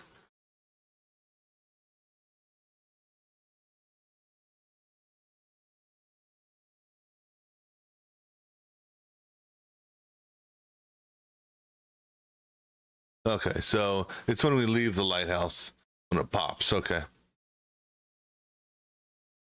All right. So we can still get the we can still go and play the tapes, and then they'll have regretting second thoughts maybe.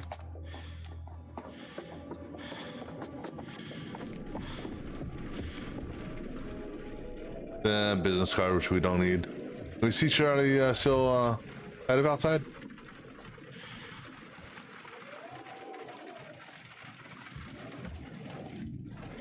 Turn that off. That doesn't matter. Oh yeah, here's the alias list. So Brandon was one of the aliases, I believe. At 0600 hours, okay. I, Officer Frank Cooper. Don't care about you and Frank Cooper, Alice.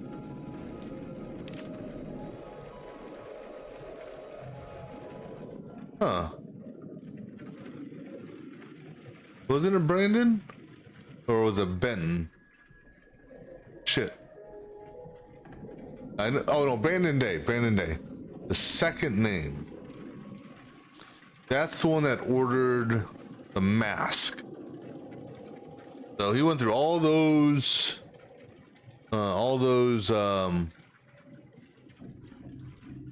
aliases.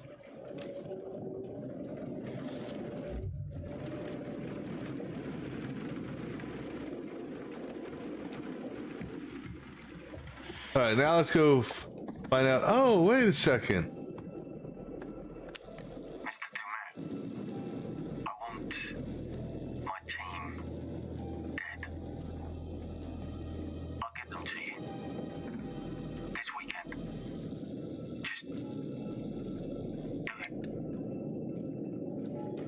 What I heard before. See? I told you he was in on it.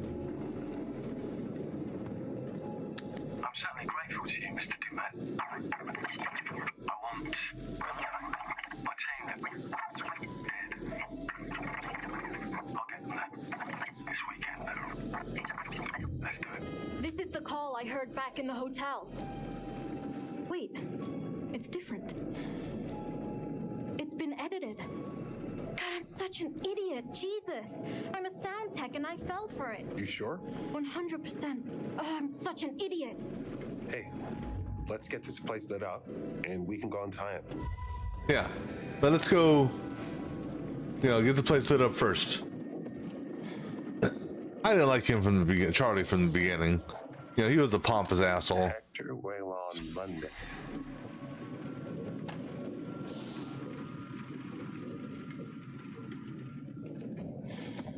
So, no real regrets on him being what do you call it? Tied up. Then boat key, definitely gotta take this. I don't know. Can you miss this? I wonder if. No, that's a bearing update. So I'm almost. Maybe another boat on the island. I'm curious. I may have to do another replay, just of this chapter.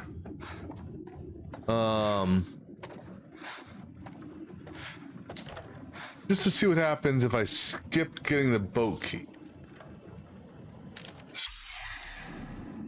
Because.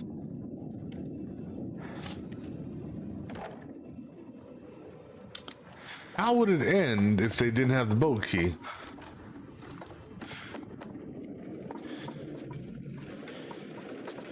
Because they can't take the police boat, it gets blown up. They can't use the ferry because it's been disabled.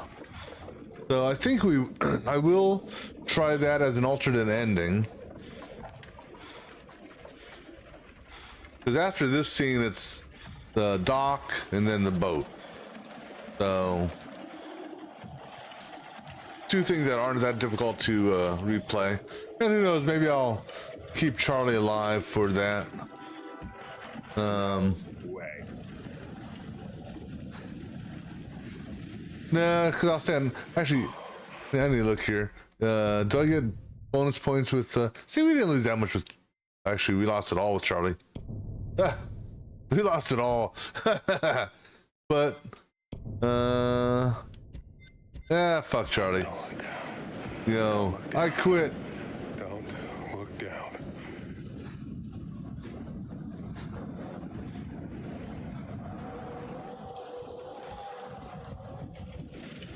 Tampering with the seal is a federal offense. And the fact that we heard him, heard who talking earlier, was it Kate talking to Jamie, I think it was. Or maybe Jamie talking to Kate. One of those two. They were talking back and forth to each other. And one of them made mention that, or maybe it was Kate talking to Mark up on the balcony. But anyhow, the conversation was that Erin hadn't been paid in like 2 weeks. And yet she's doing all this running around, getting what's his name's laundry and doing this shit and that shit.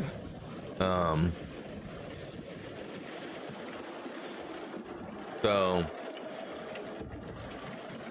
we really don't really have that bad a feeling for having him accidentally perish.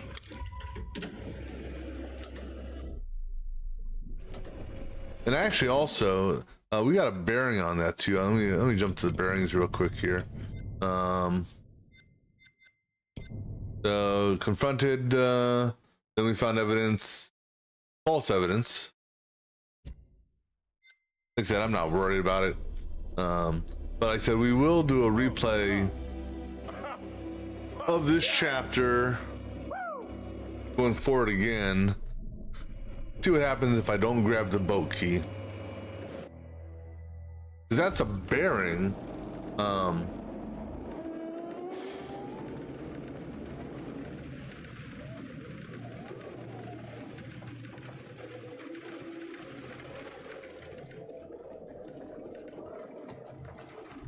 Okay, so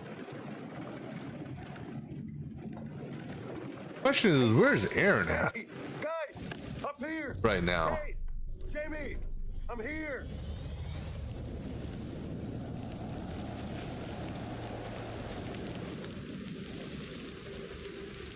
Well, this is different. No, because curators you do something different.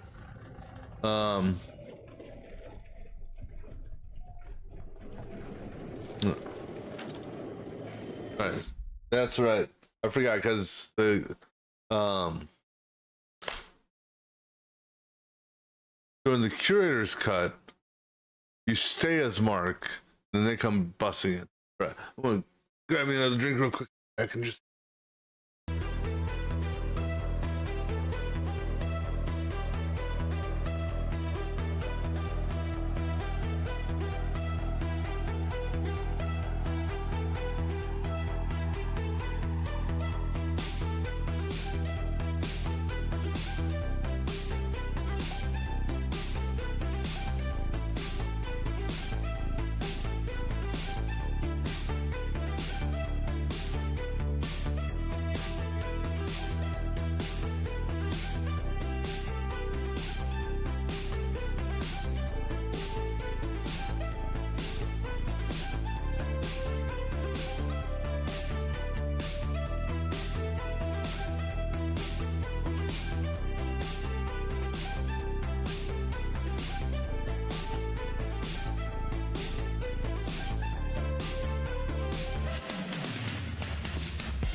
hell's that smell? Jesus. Let's see. Well, it's been so long since I played the curator cut. I forgot, or the normal cut. Wasn't expecting you. Are you early for a change? Oh, that's basically saying that the headstone was disturbed. Technically, what happened is he dug up his mother because he's I don't know what pushed him over the edge. Maybe I mean Monday obviously pushed him over the edge, but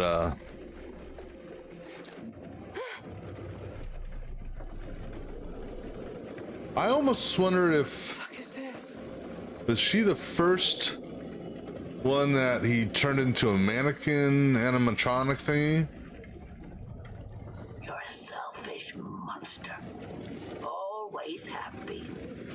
And I mean, you can actually go through and read this book. Who are you? He changed the word aunt with mother. And crossed out. So, what's that? Tibet decided to interrogate a mask into his persona.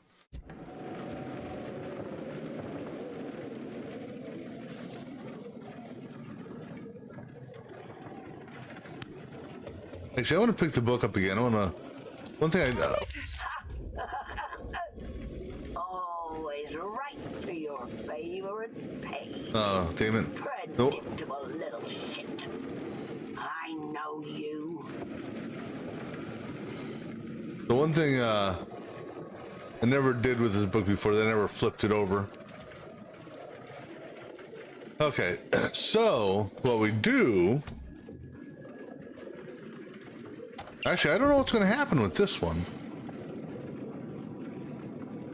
And what I mean by that is... just...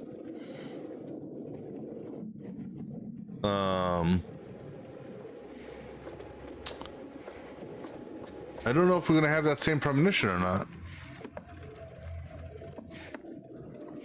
But if we do, don't go for the floor. Hey, no, it's me. It's just me. Sorry. Thank God. Or will they be there doing an axe fight? He's up here. We're trying to turn on the stupid light. Mark? Please tell me you can hear me.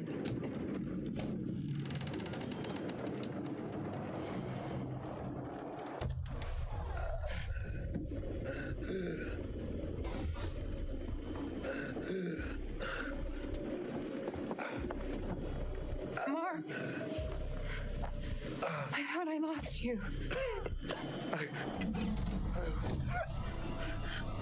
Well, this is different.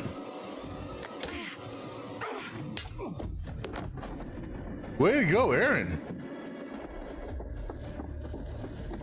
And Mark's going like, what the fuck?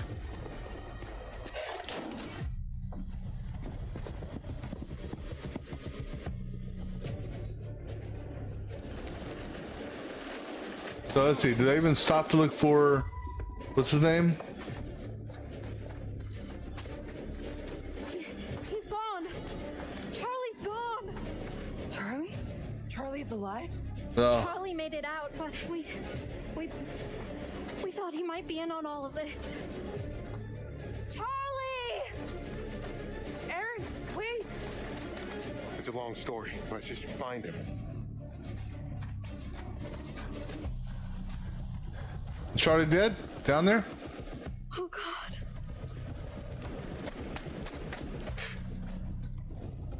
What? Oh, damn. It says something on his chest. Complicit? His script?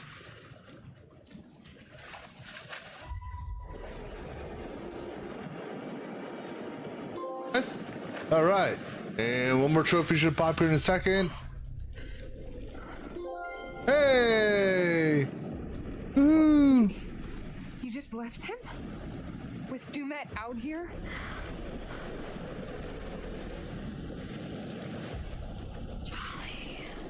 So who are we in control of? Kate still? relationship with Charlie went down? Can't imagine that.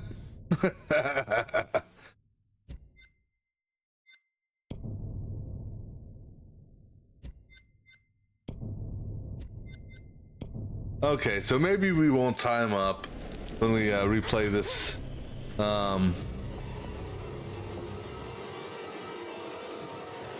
We have to go. In fact, actually, we can start.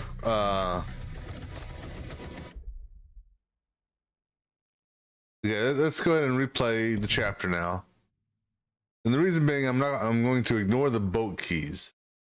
So we want to replay from Lighthouse. But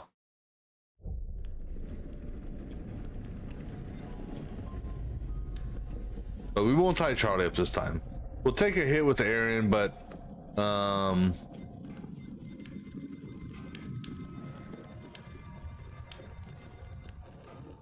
so replay from here. All right, so now we've got all trophies done, so that's good.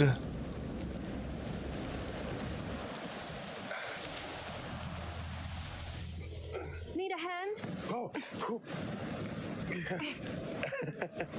Aaron, holy shit. You're okay? Aaron, I'm so glad you're okay. Give me a hand. You're fine. Where's Kate? Jamie? Have you seen them? Do you know where they are? We got separated in the woods. I was too scared to stop and look. I'm sorry. It's okay. It's gonna be okay, Aaron. They'll get here. I found a way inside. Come on. Amazing. Well done, Aaron. You're not coming with us. What? Are you? I heard your call with Dumet. You set this all up. You set us up to die. Aaron, you are out of your mind. I would never. You know you can trust me. 70% of murderers kill somebody they know, somebody who trusts them. It's 79%, but I am not a murderer. We're dead in the water. And I can't think of a bigger sell than a dock crew recording their own murders while on assignment. Do you hear what you're saying? That is insane. You're in shock and you're not thinking straight. I would never. Mark, we need to tie him up until help gets here. All right, so Stab us in the back or get Dumet to do it. Erin, I would. Quiet. I'm gonna trust Charlie this time. Aaron, whoa! I've worked with Charlie for a long time. He's a selfish control freak who'd fuck any of us over if he had to, but he's not a murderer. I know what I heard. I believe you, but maybe that's what you were supposed to hear. Look, I'll watch him. Promise. You're both fucking mad.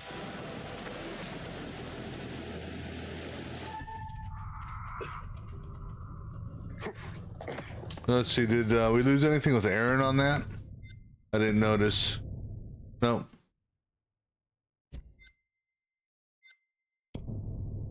But hey, we got something there with him.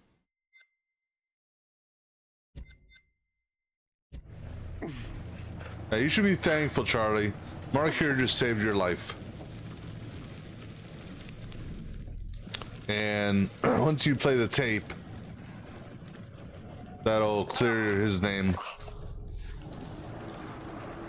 But again, now this time around, we're not going to take the boat keys. I just want to see what happens. Get this thing working.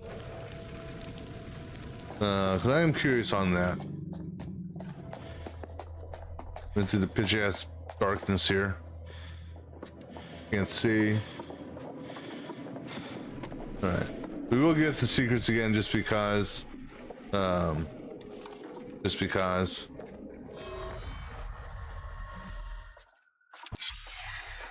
At 0600 hours, I, Officer Frank Hooper, discovered that one or...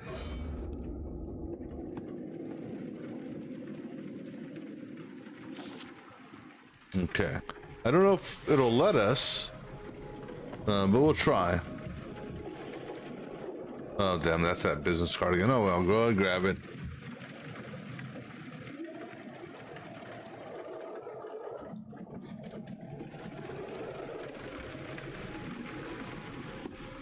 Okay, so Play the tapes. Mr. Dumas, I want my team dead. I'll get them to you this weekend. Just do it. I never said any of that shit. I'm certainly grateful to you, Mr. Dumas.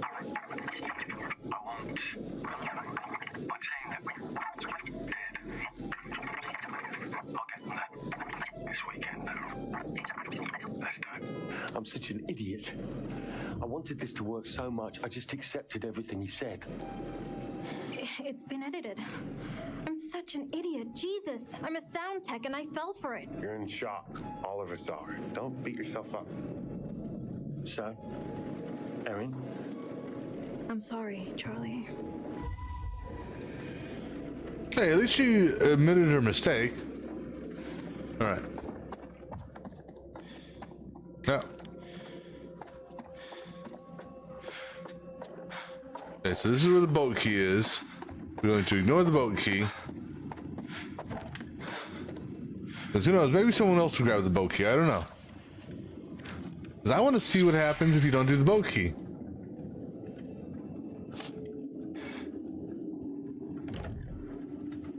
Ignore the locker with the cat in it.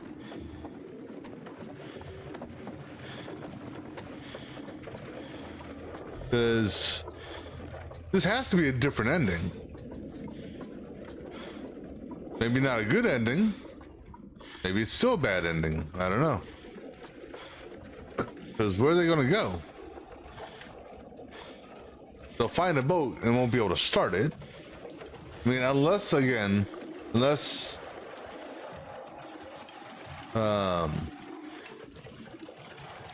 because the boat key is in the room where they have the fight. So unless someone else grabs the boat key... Don't look down. Don't look down.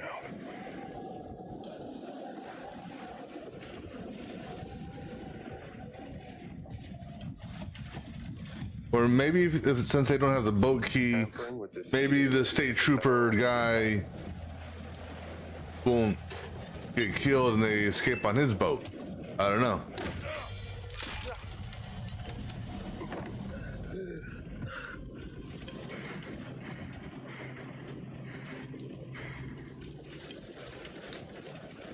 I mean, the only other thing they could potentially do, you know, since our killer dude is a walker, you know, they could all ass back to the castle, back to the director's suite area, lock all the doors down, find a phone, because surely there's got to be an outside line there, and maybe they can call from help there.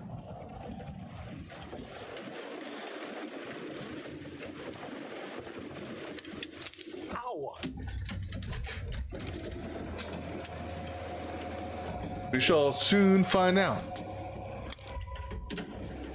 And actually, he may get a second opportunity to grab the keys. Or maybe he'll automatically grab the keys. Since we have to... Since we go back to that room, and he looks out the window, maybe he'll automatically grab some... I don't know. We'll find out.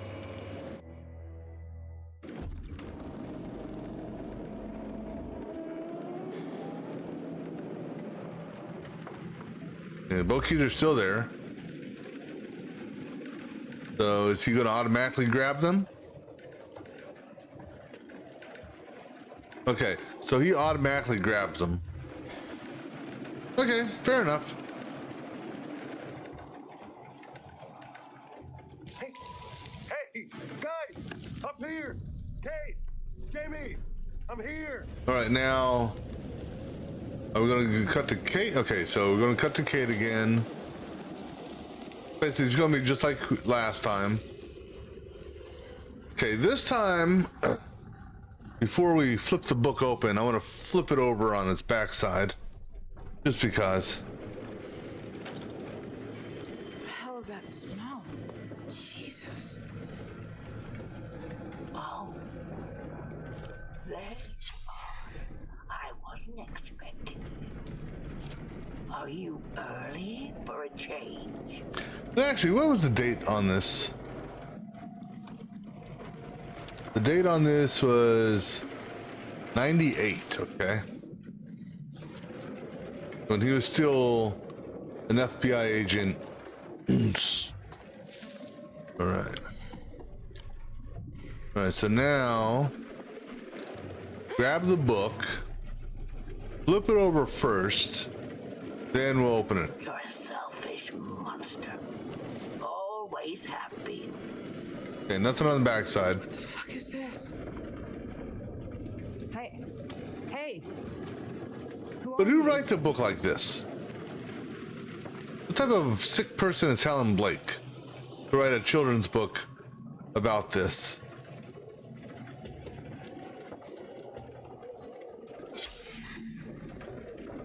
That's just, fucked up.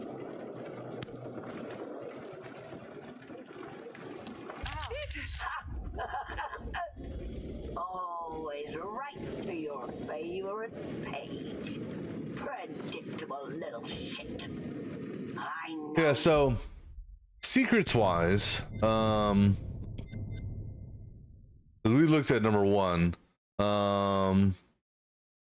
So on the theatrical cut, the secrets you do not collect are 17, 28. That's it. 17 and 28 are the only two you can't collect. Just double checking here.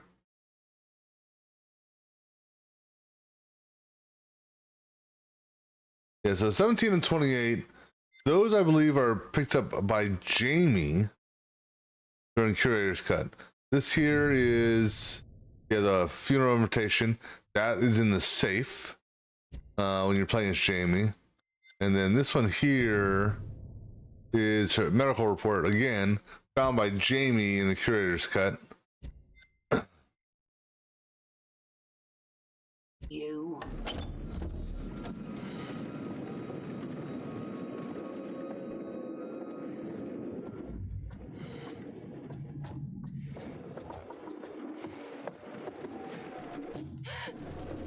Oh, thank God.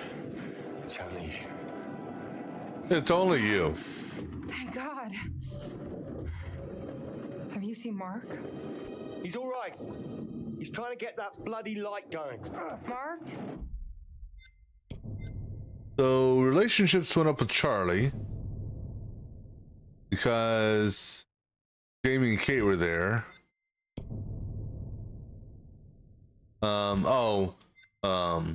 Then I think Jamie went up with Charlie as well. So actually, she has all positives, which is good. Please tell me you can hear me.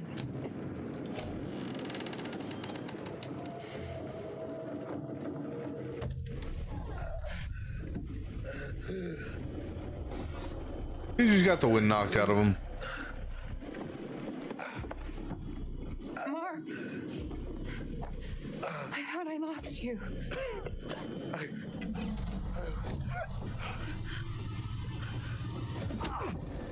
Wow. Damn, Charlie. I wasn't expecting that.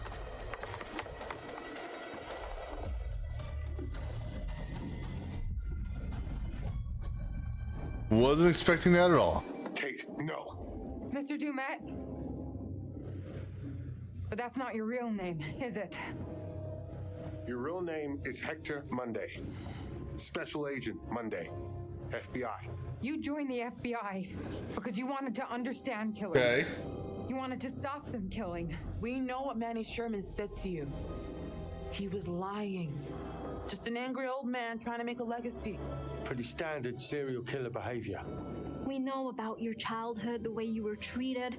We know about the violence, the authorities turning a blind eye. We met your mother, Hector.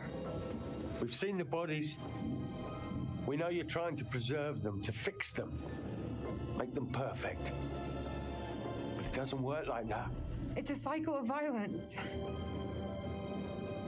You can break that cycle. What are you doing, Kate? Whoa, that's different.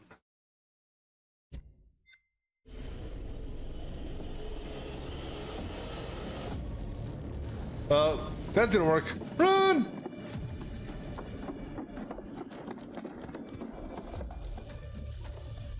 Huh.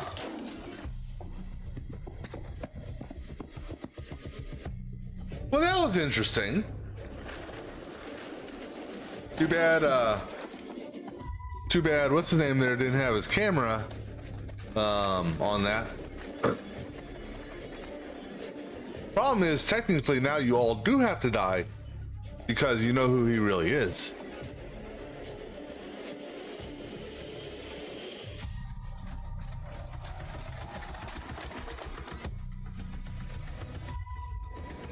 I wonder though if they will say something. If they did that, is there going to be anything different here with the state trooper, dialogue wise?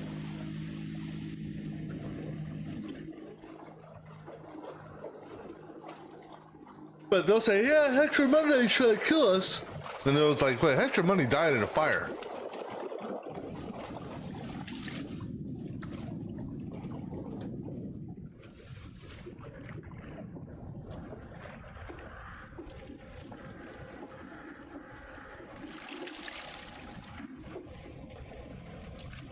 What the hell? Oh. Hands where I can see them, all of you! He killed them. No talking! I said, hands where I can see them! Thank God you're here. You have to help us. Until I know what's happening here, no one moves. Behind you! Sir, behind you! The boat! Seriously, lady? She tried to warn you!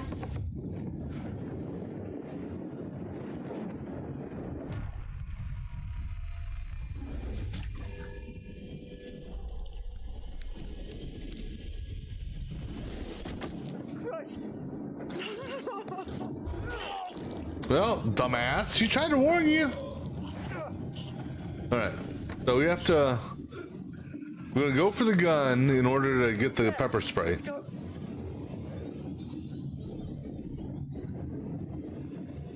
his gun!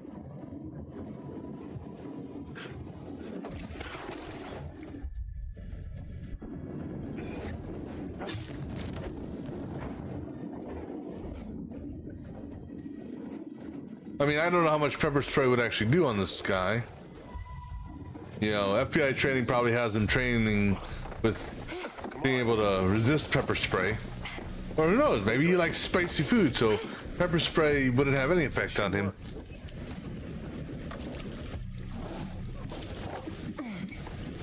Oh, it's not working. Starter cord. There. See, this is where I still say Damn it! Mark should be the one doing this. Because I think Mark would be a little bit more effective. Connie, good to see you, boy. Come on. Come on!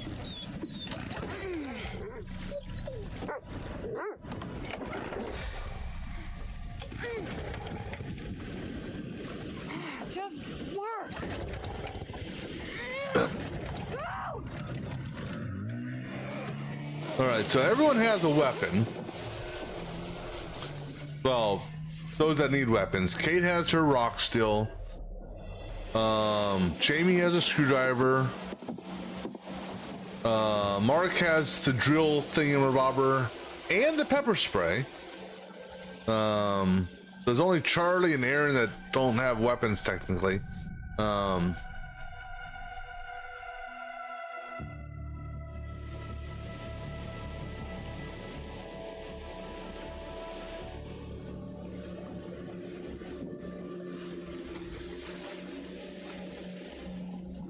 All right, so we're technically as Aaron right now. Let me just look at all the relationships. So she's actually maxed out with Charlie. Huh. Interesting. Almost maxed out with Kate, but that one really doesn't matter. Mark really doesn't matter because, you know, but she's maxed out with Jamie. That's actually interesting. Barely. I'll take it. We have to call the police. Aim for the lights.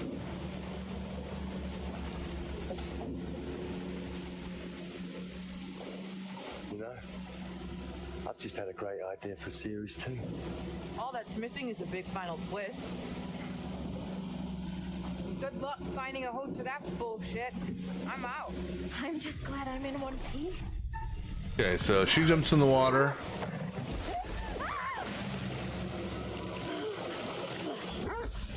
Okay, so now we are playing as... let me see here. No, we're still as Aaron. Okay, Doggo's safe in the water. All right, now we're playing as him. Let me look at his relationships. So, Aaron, maxed out. Interestingly enough, almost maxed with Jamie. Better, he improved with Kate, but with Mark, it went downhill. Wow.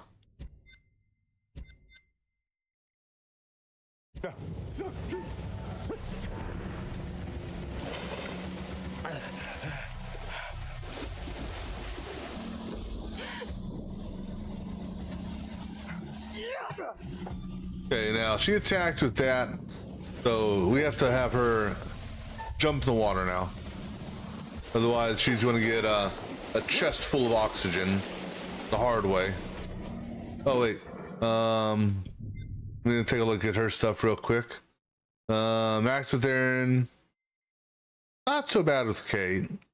Good with Mark, and almost max with Charlie. Okay, so now we're jumping over towards him.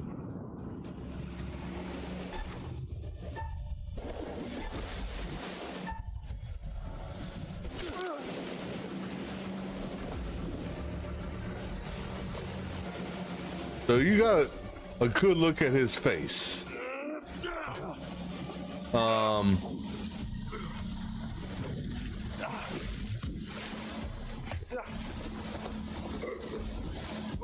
right, so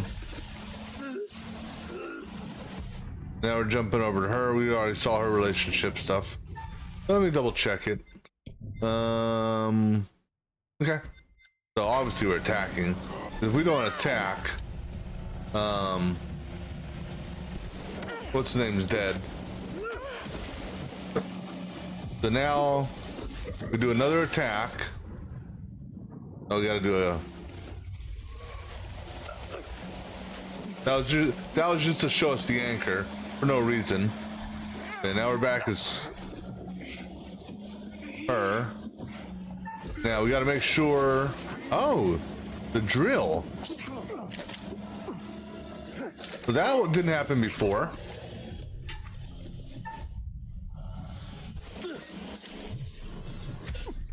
Huh. Okay, well, hey, he finally got to use the drill thingy. I mean, we could have used the pepper spray, but damn it, I've been waiting to use that drill thing through all the playthroughs, and that was the first time I got to use it.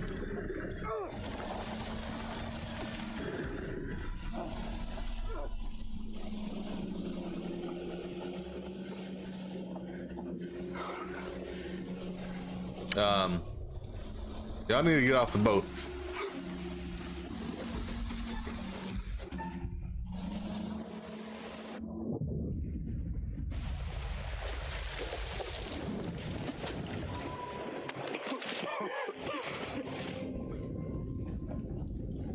All right, so now I wonder, because of what they confronted him with, if that will have a different ending.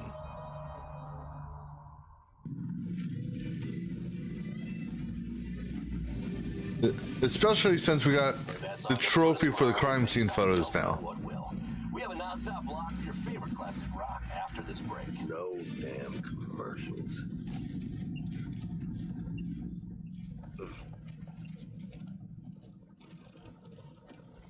Oh, shoot. Shit!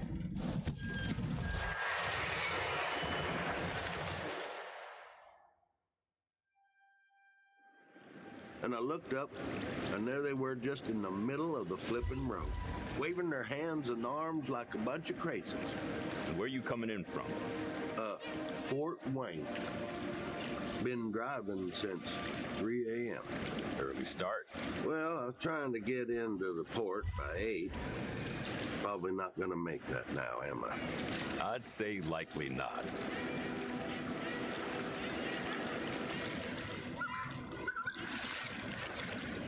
You know what? I think I'm gonna see about that studio in Brooklyn. See if I can make it work. I think that would be great for you. Yeah.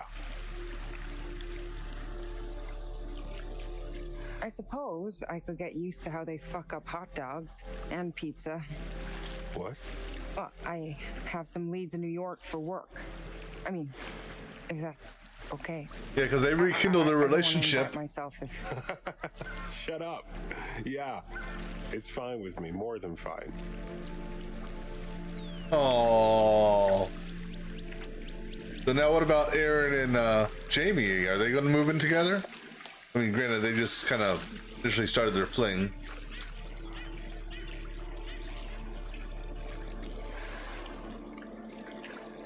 So, probably not the right time to ask this, but Oh God, what? are we are we a thing? Dude, trauma bonding is legit hot. Fuck yes, we're a thing. Trauma bonding. Nice. Hey, I think you dropped this when you were running for your life back there.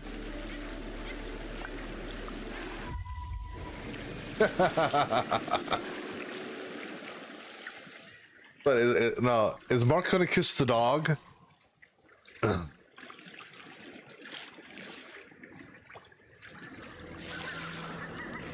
He gets offered a cigarette. Wonder if he's gonna take it or not. Oh yeah, he still needs to get his hand looked at. Need a smoke, buddy?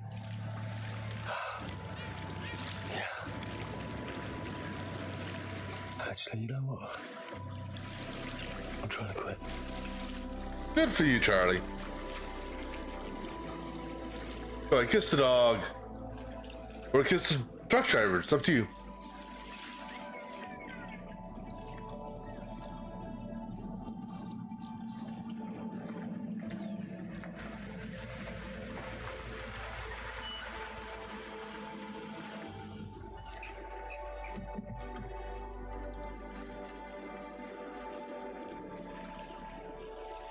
This is a similar ending that we had when we did the other Everyone Survives gameplay. Some of the dialogue was different then. But let's see if anything with the news report changes.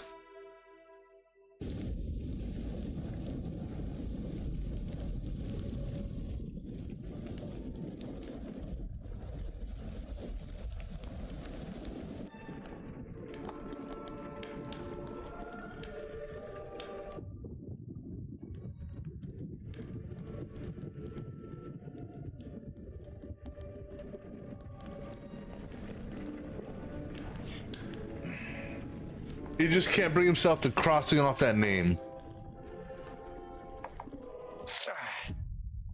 And then you hear this rumble, which also kind of makes me wonder if they are going to, in some respect, make a semi-sequel to this later on.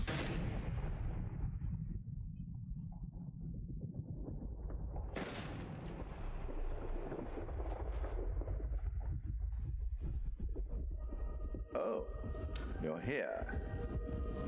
All All good things must come to an end, but how good was the end for our crew? Hats off for keeping all of them alive. That's so rewarding for you. Has the experience changed them? Kate had a secret. She was traumatized by something that happened a long time ago, but she faced the thing she was most afraid of in the whole world and survived. Perhaps that helped her see how important Mark's love was to her. Jamie learned that she had to trust other people and work with them, and to care for them. Mark had to stop waiting for people to tell him what to do. He had to make his own way in the world. And that helped him find his way back to Kate. Erin showed everyone that though she might be easily spooked, she found immense courage when she needed it the most. And it took courage to act on the feelings she had for Jamie. And Charlie finally understood that leadership is more than ordering the team around. He had to treat them as equals and let them take the lead when the time was right.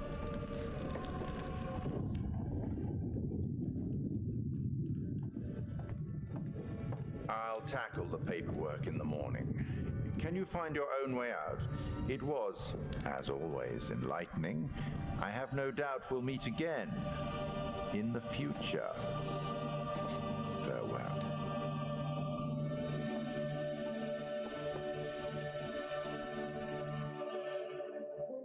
All right, so we know the mask gets picked up. And the theory behind it is because he didn't cross the name out and, you know, commit the death, if you will, or validate the death, however you want to look at it, that because he didn't do that, it allowed him to either A, live, or B, come back to life. But let's see what the newspaper, the news report says. The chain of events are still unclear at this point in time. What we can confirm is that a little after 7:30, a truck driver was flagged down to render aid. The police were called and quickly arrived on scene. The injured are part of a film crew, Lonnet Entertainment, the team behind the Architects of Murder docuseries. Fuck, man. It seems I as like though that show. they got a little too close to their subject material.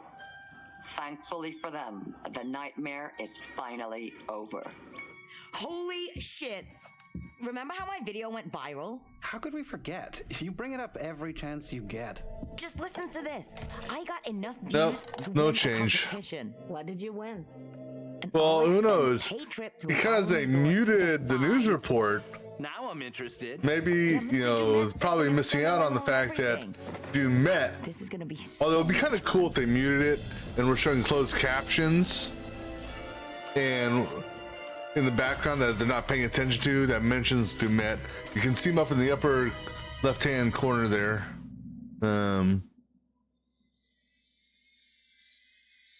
That makes me wonder if he had another property. All right, so we're gonna go ahead and gotta go through this set of credits here. So nothing I can do about that. So let that go for about 5 minutes, and then I think we'll go ahead and look at some of the bonus stuff that's part of the game. All right, so let this go off for a few minutes.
All right, so now we'll go ahead and look at some bonus features for the game. Once it brings me back to the menu. All right.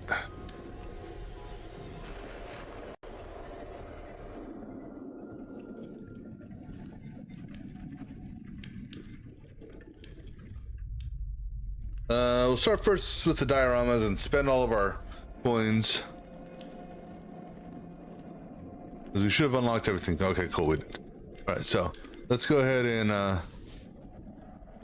unlock all these dioramas. So, let's see here. Yes.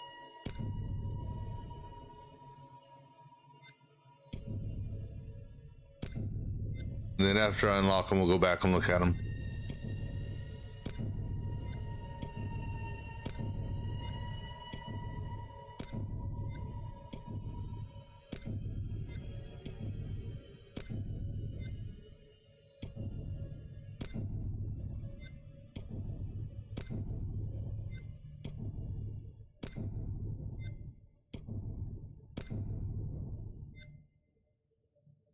I didn't discover that?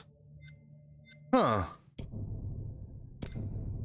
That's discovered in Cliffside.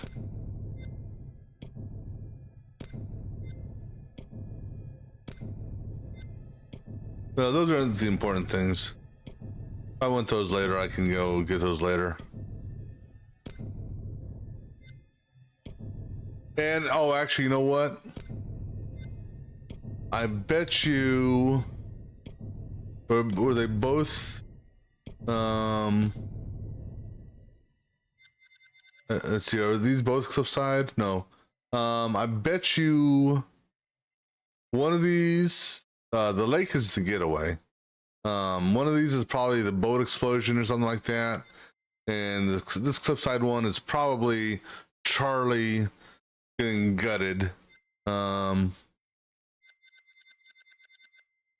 You just see here. So that's all it shows you is that. You can zoom in. That's it.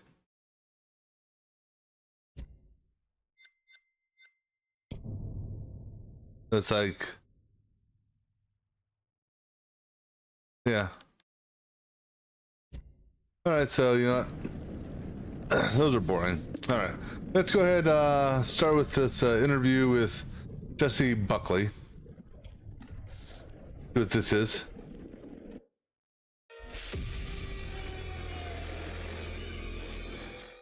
My name is Kate Wilder. I've got a master's in criminal psychology. I'm an investigative journalist and hope to make a difference. Hey, we're here with Jesse Buckley to talk about Supermassive's brand new game in the Dark Pictures Anthology, The Devil in Me. So let's start at the beginning. Tell us a bit about the character that you play.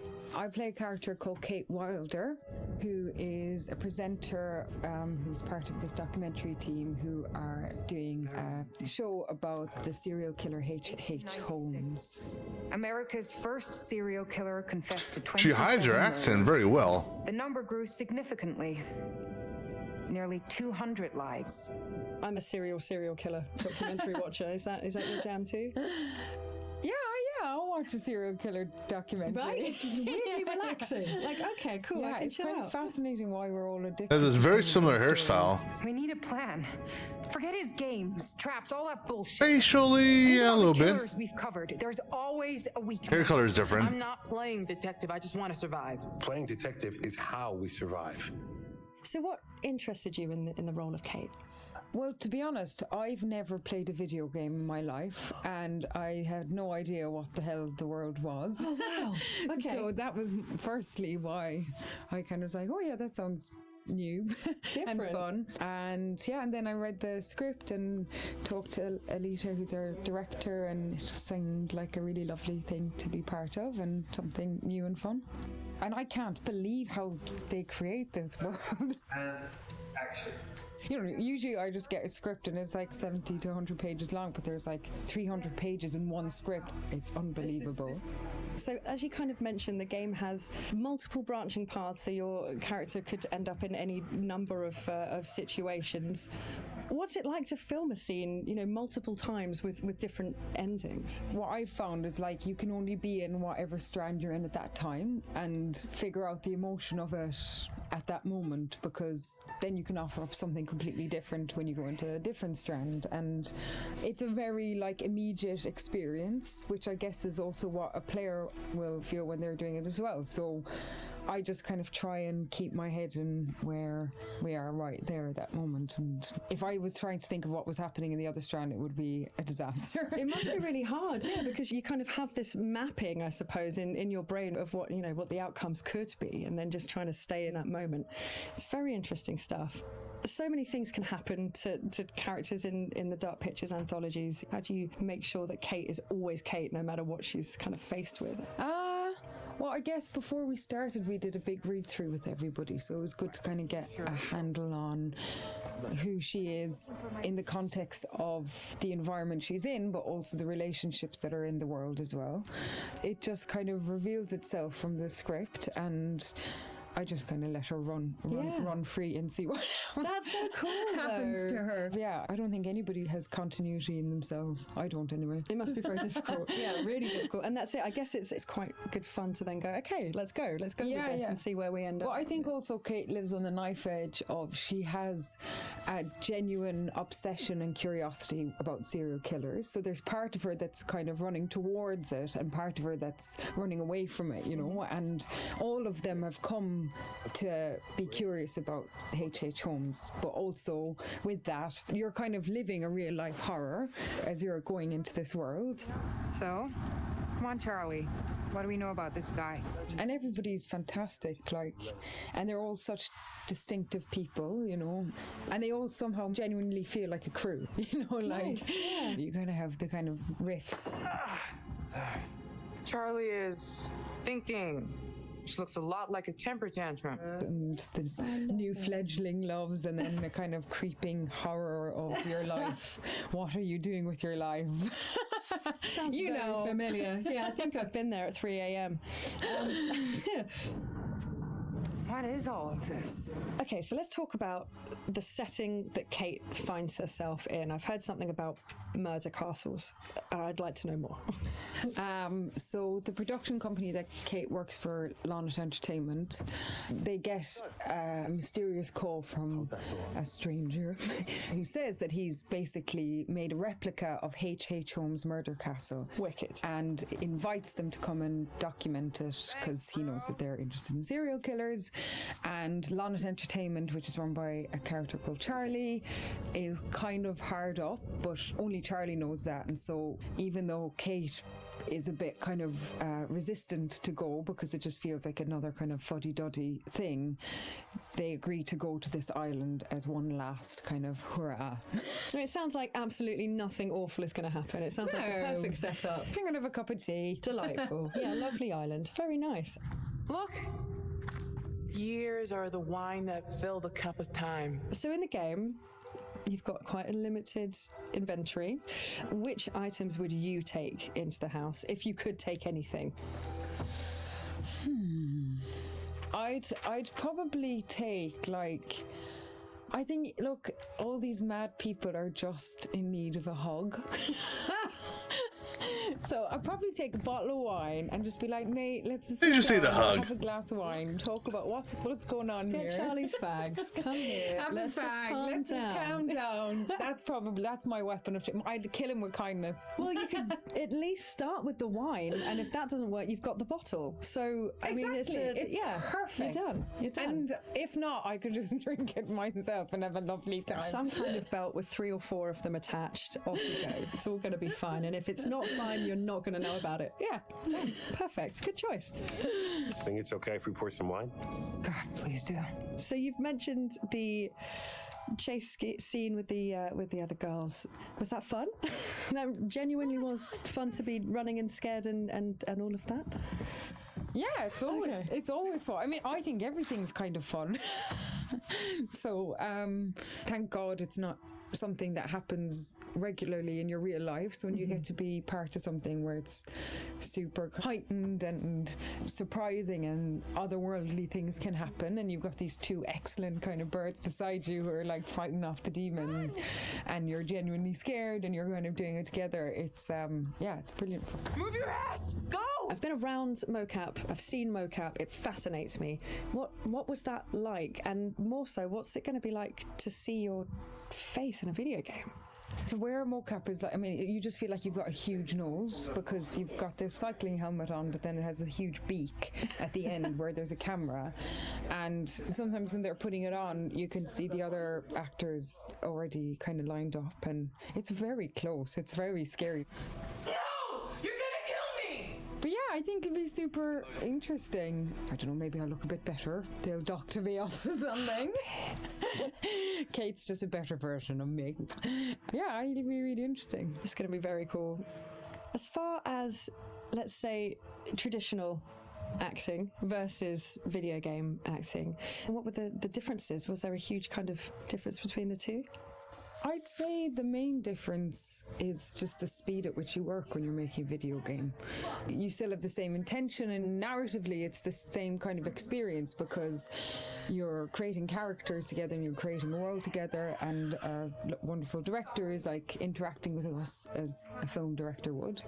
And also you're on a stage where there's little square boxes and there isn't a costume, you know, that's something that's added later, and all that's being caught is the emotion on your face. It must be quite intense. Yeah, apparently that mocap was when she gets squished. It must be a real, like, I don't know, like intense experience. Although, to be honest, like the scripts they're really good, and so I don't really try and think about that too much, whatever the situation. I think if I did think about it, it would be an awful disaster. Yeah, may change the situation entirely. You just kind of listen to everybody else that's there and get on with it. We need a plan. Forget his games, traps, all that bullshit. Think about the killers we've covered. There's always a weakness. Are you suggesting we invite him to tea and psychoanalyze? I'm suggesting we use our heads. We play his games, we'll lose. It's our best shot. But it still amazes me how she drops her British accent in playing the character. That's impressive. All right, so next bonus item. Watch a documentary on America's first serial killer, okay? What this is all about. H.H. Holmes.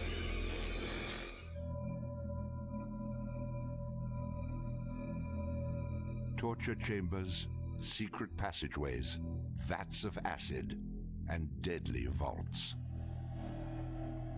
In 1895, Chicago police unearthed horrific evidence of torture and multiple murders at the sprawling castle of H.H. Holmes. Masquerading under the guise of caring doctor, kind husband, and prominent businessman, H.H. Holmes was a contemporary monster. Oh, H.H. Holmes was real. Building solely for the disposal of human bodies. I didn't know that. Torture Doctor, Monster of 63rd Street. H.H. Holmes was America's first serial killer.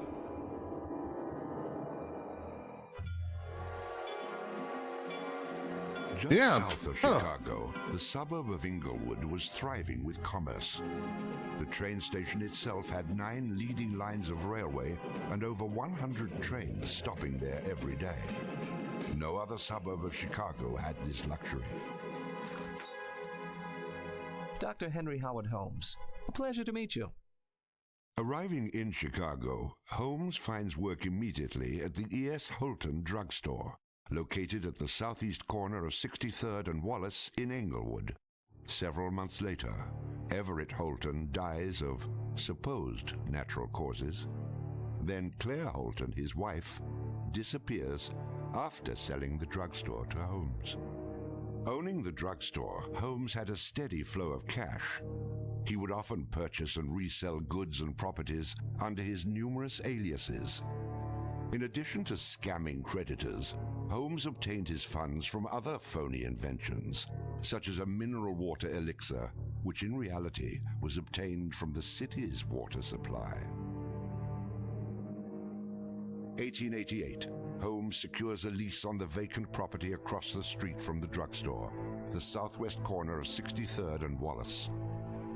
It is here that Holmes will make his horrific dreams come true. He will construct a building for which the entire world will remember him. Fantasies start very young. And so what he did then was he took a step furtherance of his fantasies to make it reality. And probably if we had done a little bit of an investigation back then, we would have seen things like his plans, but not just plans for a building, because we'd expect to see architectural plans, but plans for his torture rooms. For the suburb of Englewood, the building Holmes is erecting at 63rd and Wallace is a massive construction project. Day after day, passers-by stop to gaze at the spectacle of the many laborers working together to create a magnificent new edifice in their neighborhood. Englewood residents were so impressed with the massive building that they named it the Castle. From its outward appearance, it seemed rather normal. But like the duality of Holmes, the exterior and interior of the building were extremely different. Holmes himself was the architect of the building. He was the only one who knew its design. There was this constant turnover of workers on the building. He would hire a mason to put in a wall and then fire the guy, or hire somebody to put in part of a staircase and then fire him. And there seemed to be several very sinister reasons behind that. One was he managed not to pay a lot of these people because he was always claiming that they were doing incompetent work. But the other, much more insidious reason was that no one except him really had a clear idea of what the structure of the interior of the house was. He had a huge bank vault installed in one of the rooms, and the way he did it was he put the vault in first while the building was under construction, and then built the room around it. And he bought this thing on credit and then refused to pay for it. The bank company said they were going to repossess the vault. Holmes said, well, come on in and do, but if you damage my building in any way, I'm going to sue you for everything you're worth. That's pretty sneaky. The floor of the castle housed a pharmacy, jewelry store, barber shop, restaurant, and a blacksmith shop. Behind this innocent facade was a Gothic house of horrors designed by the mind of a monster.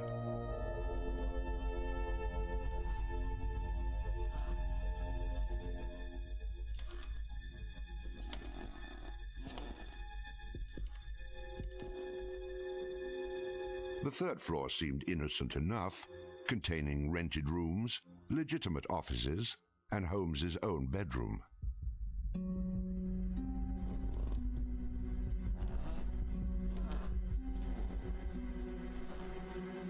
But it was the second floor that contained 35 rooms, many specifically designed as killing chambers.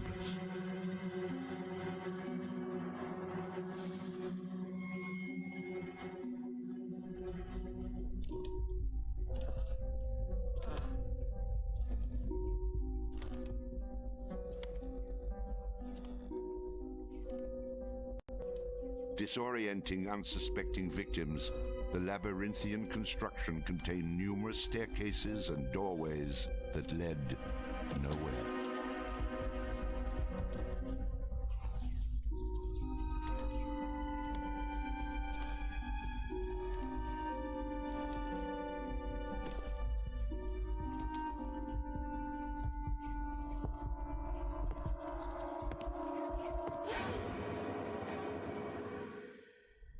For a quick method of hiding a victim's body, a concealed greased chute and trapdoor led directly into the basement of the castle.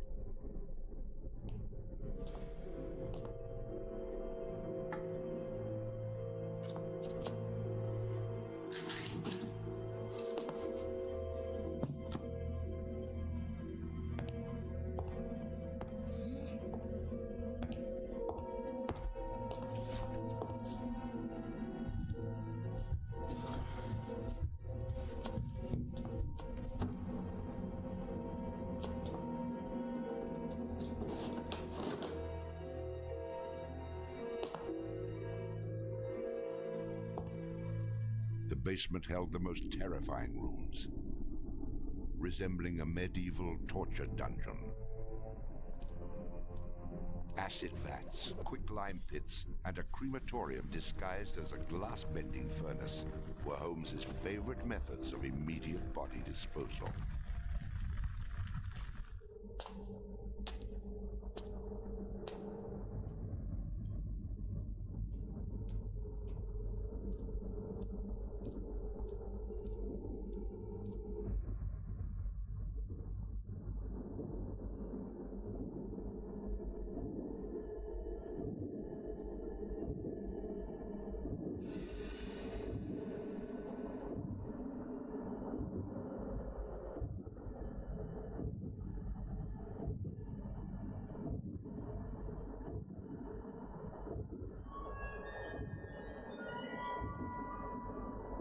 Well, damn, he just skinned her. Bones, Holmes would profit from his victims by selling their skeletons to local medical schools and universities. Did a pretty good damn job skinning those bones, too. Holmes would make a killing in Chicago, financially and literally.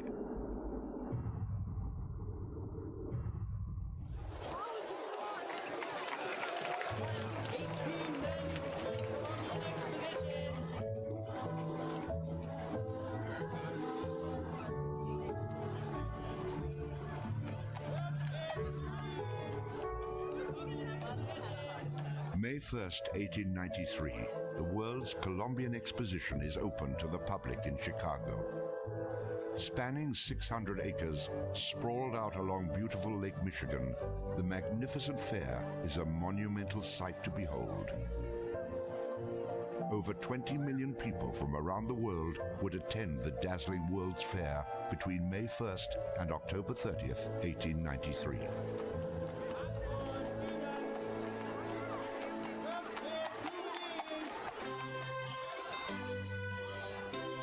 Holmes utilizes the World's Fair as the perfect opportunity to capitalize on his demented design of the castle.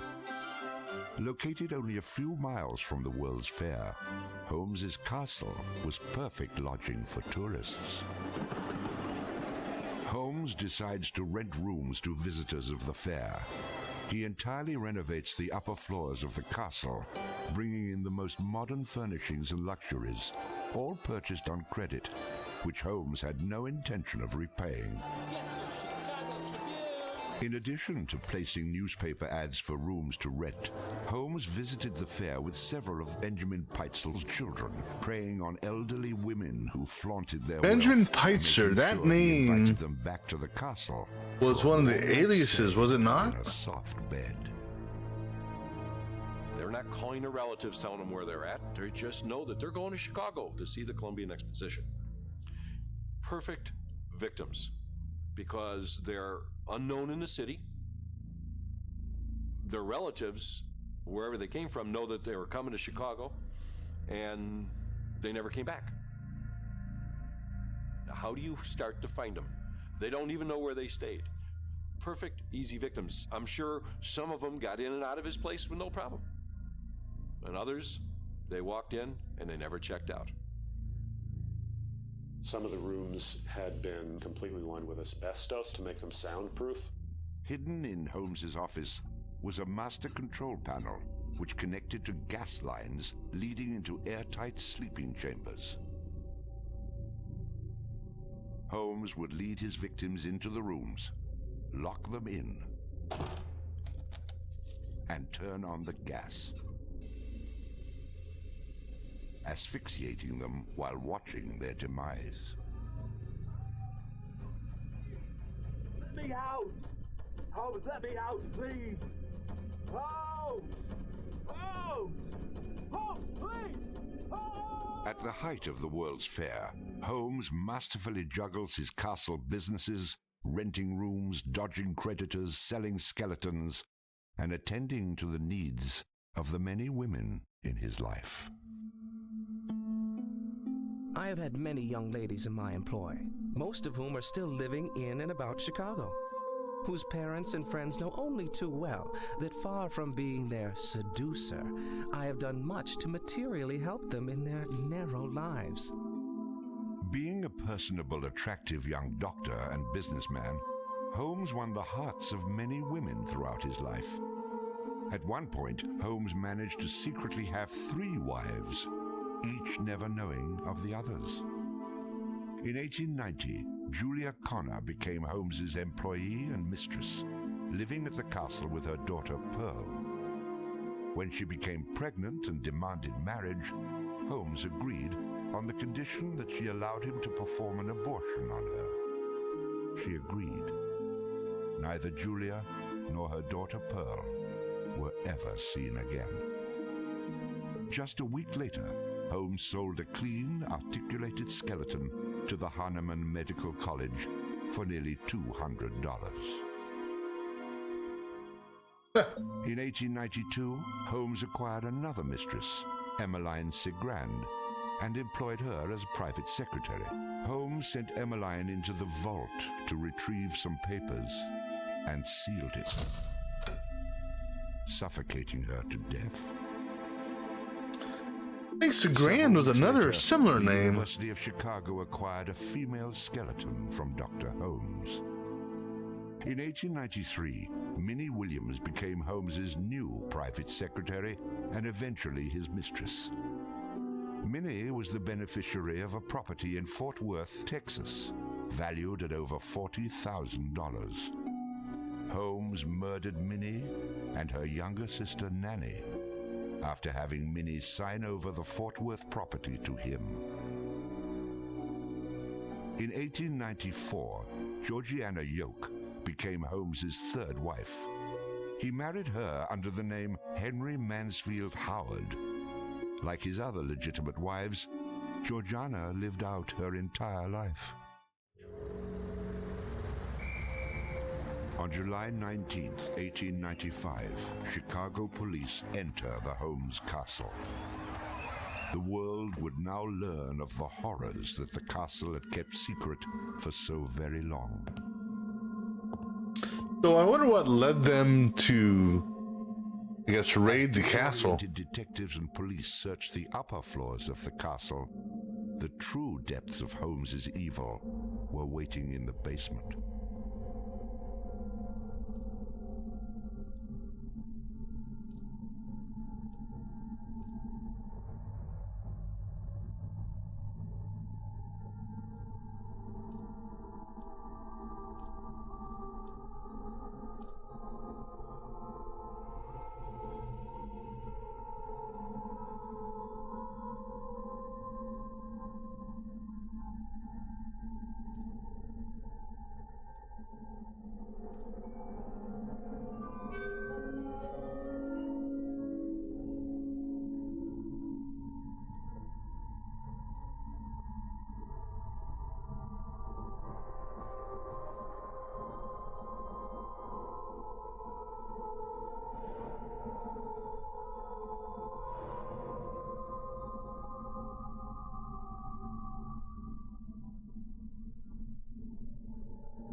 Among the death devices in the basement of the castle, investigators find piles of mixed human and animal bones, bloody women's undergarments, and a wooden dissection table saturated with dried blood.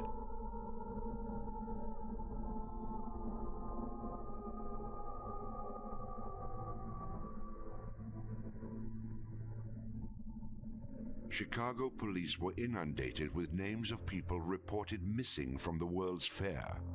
50 missing people were eventually traced to the Castle of Horrors. The evidence, blood and bones found in the basement posed a problem for 19th century criminal investigative techniques.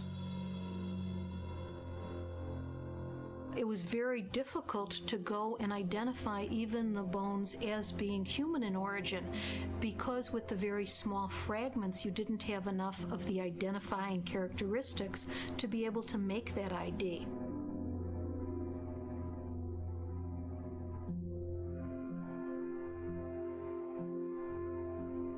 The world is now calling Holmes the Monster of 63rd Street, Torture Doctor, and the Modern Bluebeard.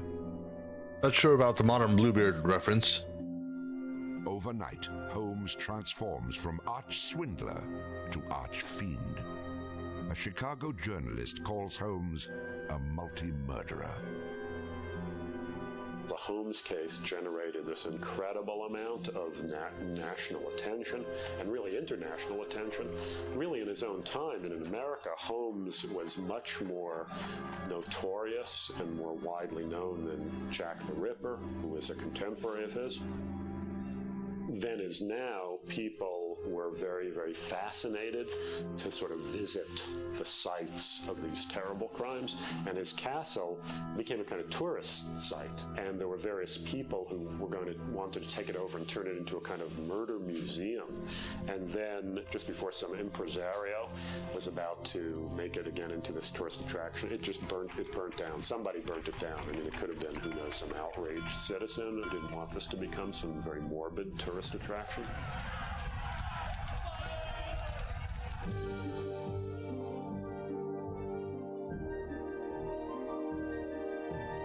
Holmes's trial was kind of the O.J. Simpson trial of the day. It just generated this huge amount of publicity. The case had become a kind of national obsession. Of course, there wasn't CNN or Court TV back then, so it couldn't be covered quite as relentlessly, but it was covered very, very extensively. There were true crime books and pamphlets and all kinds of stuff. And Holmes himself had become a sort of folk figure almost, the sort of national boogeyman.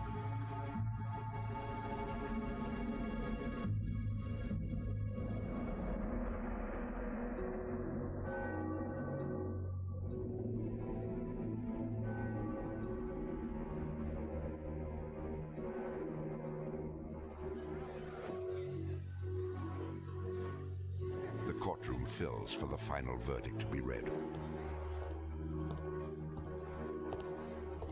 Holmes becomes extremely nervous when not one of the jury members looks at him. In his entire criminal career, this is the moment Holmes never believed would occur. He is found guilty of murder in the first degree. Herman Webster Mudgett, alias H.H. Holmes, would be hanged on May 7th, 1896.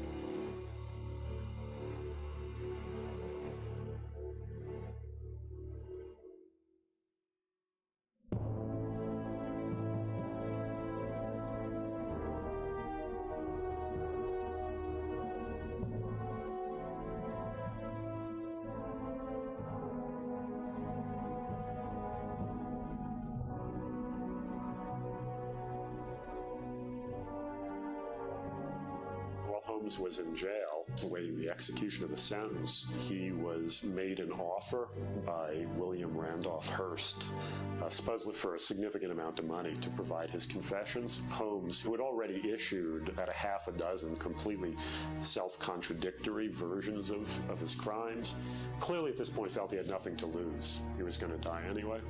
In this confession, he did a complete about-face and portrayed himself as the worst monster who ever lived. He just basically confessed to every crime anybody had ever suspected him of and threw in a few more for good measure. He's reliving the fantasies after the fact now.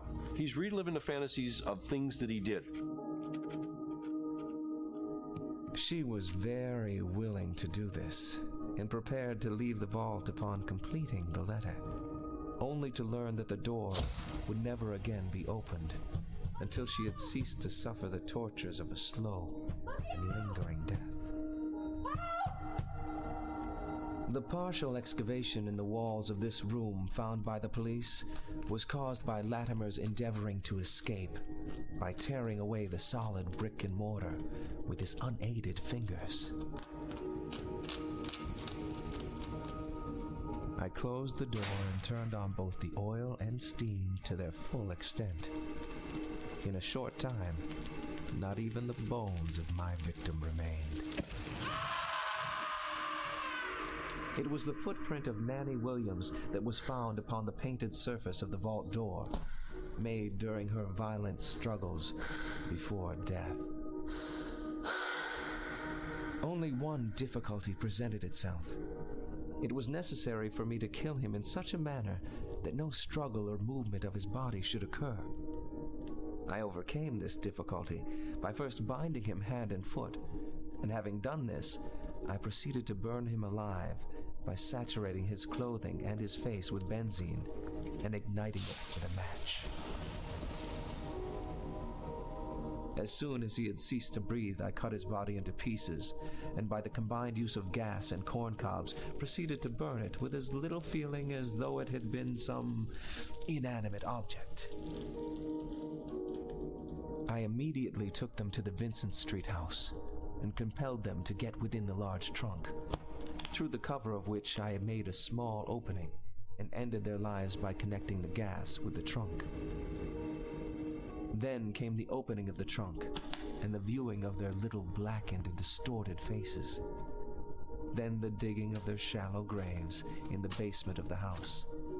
The ruthless stripping off of their clothing and the burial without a particle of covering save the cold earth. Yeah, this guy was... I am convinced that since my imprisonment, I have changed woefully and gruesomely from what I was formerly in feature and figure. My features are assuming a pronounced He was out there. satanical cast. My head and face are gradually assuming an elongated shape. I believe fully that I am growing to resemble the devil.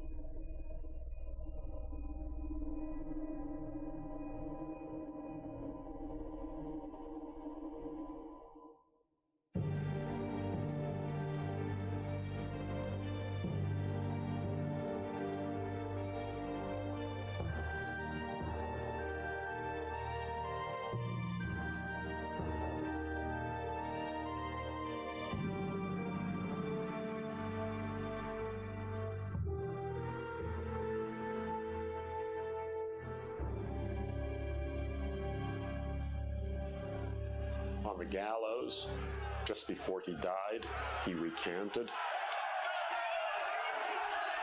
He claimed that the confession that he had published was a complete fabrication. The extent of my wrongdoing in the taking of human life consists in contriving the killing of 2 women that have died at my hands as a result of criminal operations. That is all I have to say.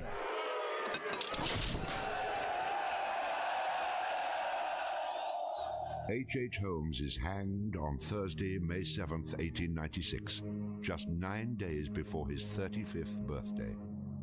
At 10:25 a.m., he is pronounced dead. He was very concerned that after his execution, his body would be dug up either by medical men seeking to dissect his brain and find out what made him tick, or just ghoulish sort of, souvenir hunters. And he requested that he be buried within a big slab of concrete, which he actually was. One of the things about Holmes is that nobody knows for sure how many people he actually killed. Although in my researches, which were pretty, I feel, thorough and extensive, it seemed very clear to me that he murdered at least 9 people.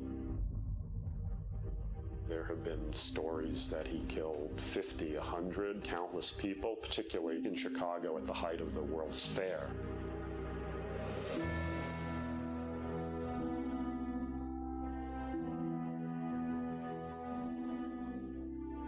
How many people did Holmes actually murder? Most likely, no one will ever know. Holmes and the many other people that came in contact with him are long gone, having taken the answers with them to their graves. I was born with the devil in me. I could not help the fact that I was a murderer no more than the poet can help the inspiration to sing. I was born with the evil one standing as my sponsor beside the bed where I was ushered into the world, and he has been with me since.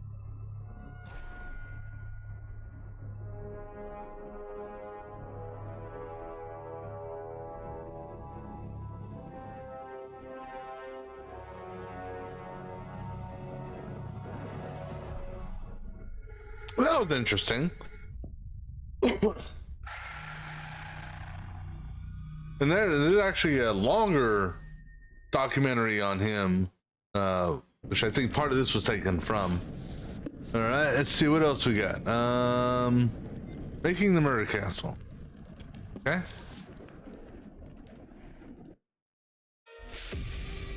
Or making of a murder castle. So, what do we know about this guy? He's rich, he's a recluse, he's obsessed with H.H. Holmes. We're going to a property he inherited from a relative. Some of the rooms are full recreations from the murder castle. Dumet has blueprints, documents, artifacts. Totally sane, I'm sure. There are various elements we knew we wanted to explore when designing the hotel. From developing areas and set pieces that generated a constant sense of uneasiness and tension, to memorable trap rooms that forced the player into frantic life and death decisions. I'm so sorry. We took a lot of inspiration from Holmes' original murder castle, as we wanted to capture the way that Holmes' castle was created to disorientate and confuse his victims. Welcome to the World's Fair Hotel. As cunning as Dumet is, not everything in his castle runs like clockwork anymore. His operation has become so vast that he can't maintain everything, and the Lonic crew have turned up at just the right time to exploit that. The production design for the hotel needed to reflect the original design, utilising a Victorian-style facade and castle turrets, interiors with ornate mouldings and panelling, being made larger to accommodate the game's intention to be used as a vast labyrinth to create fear and horror. This included the hidden rooms, sliding walls, trapdoors, and secret basements, but with extra central monitor rooms and death rooms, all hidden from the guests, providing multiple layers and multiple levels to explore, unveiling the horror within. Special attention was given to the design of the areas such as the lobby, the bar area, and the dining rooms to provide an authentic, believable Victorian hotel, bringing a feeling of magnitude and foreboding to intimidate the player. Guys? Is that you? The hotel guest rooms were designed to be opulent yet aged, in keeping in style with furnishings and fittings, yet having additional modern electronic window shutters installed to trap the victims. Secret observation rooms were also built adjoining, with hidden doorways to enter.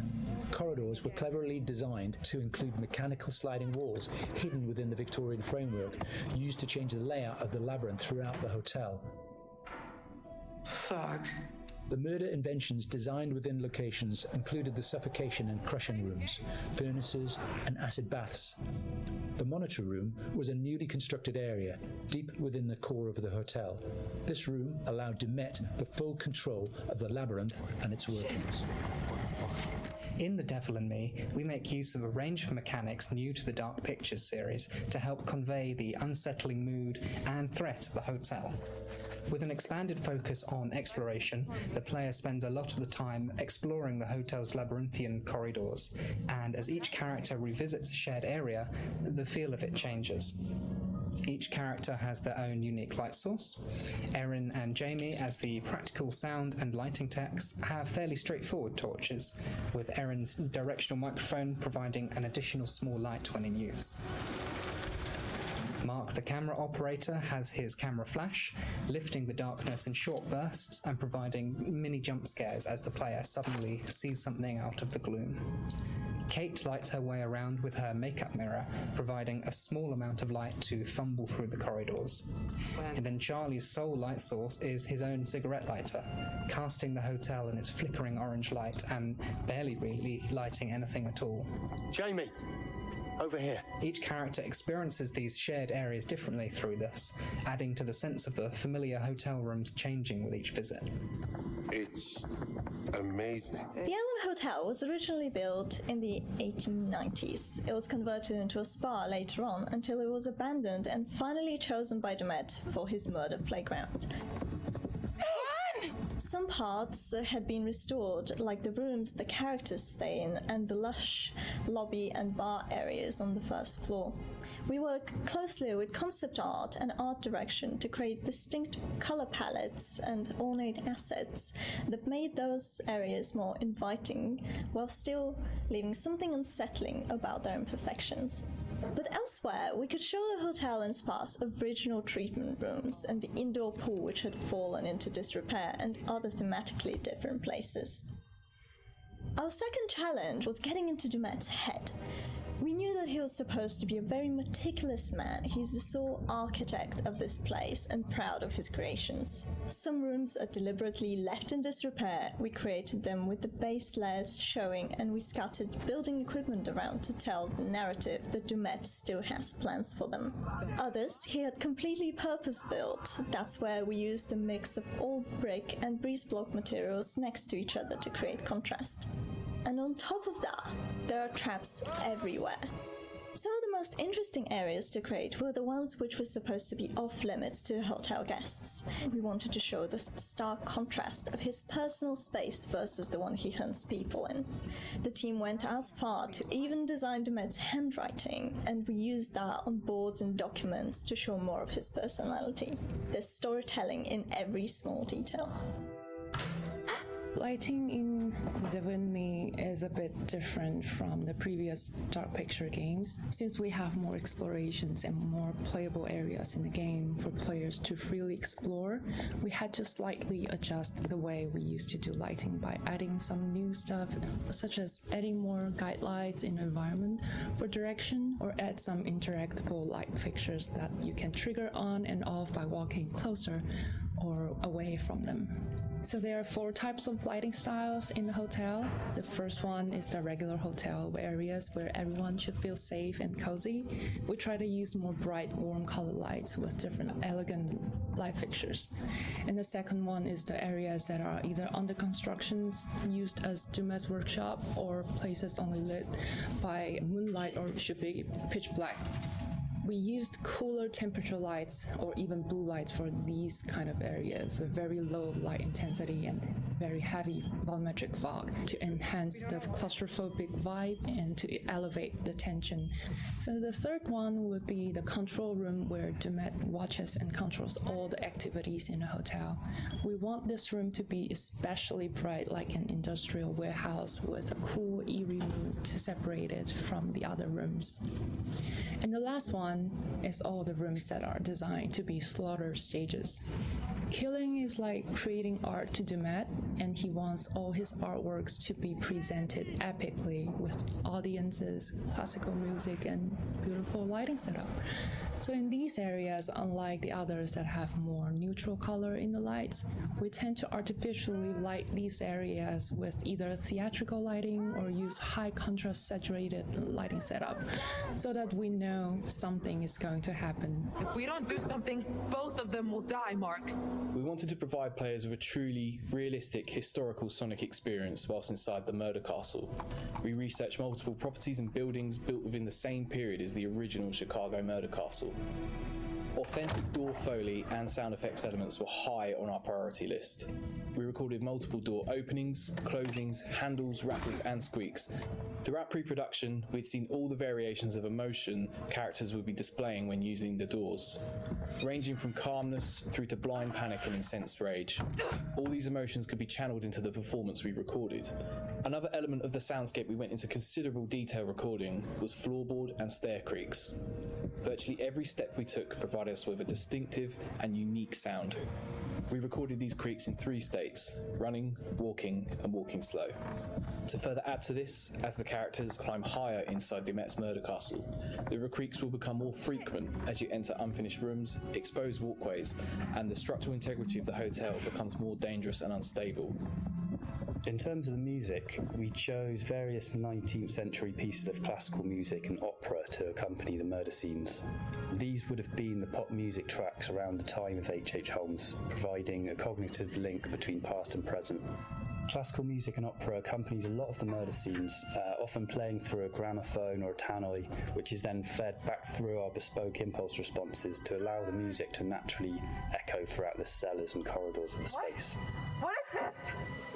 We took a similar approach as well with the abstract sound design, including nods to classic horror films with really discordant, unnerving piano impacts and bowed metal interspersed with electromagnetic recordings, synths, and ultra-modern distortion to provide that juxtaposition and that link through time between the historical setting and the modern-day story.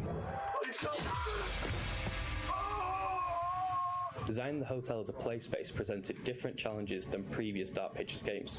We've gone from quite open environments in House of Ashes and Little Hope to a more enclosed one with the hotel. The ability to revisit previous environments at different points in the story, with different layouts and different emotional states, meant that we had to collaborate very closely with each other to make sure we designed each area to cater for every requirement. We had to think how a lit corridor would feel if multiple characters roaming around it, versus the same corridor drenched in darkness with just a singular player character. Empty hotels are inherently eerie, and it allowed us to play with the idea of liminal space to try and create a murder castle that felt uncanny, with something that felt truly unique.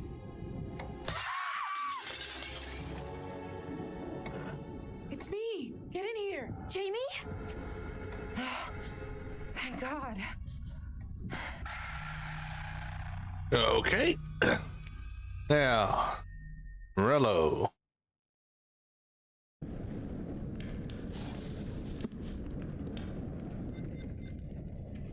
Watch part 1 of the Murder with Morello podcast. All right. Let me just see what this is. Oh, interesting.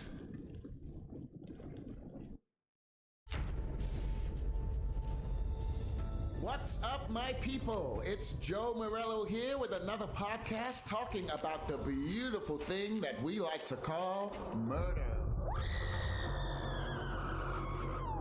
As ever, I'm joined on the show by my wife. Hi, Michelle. Hello, Joe. Hello, listeners.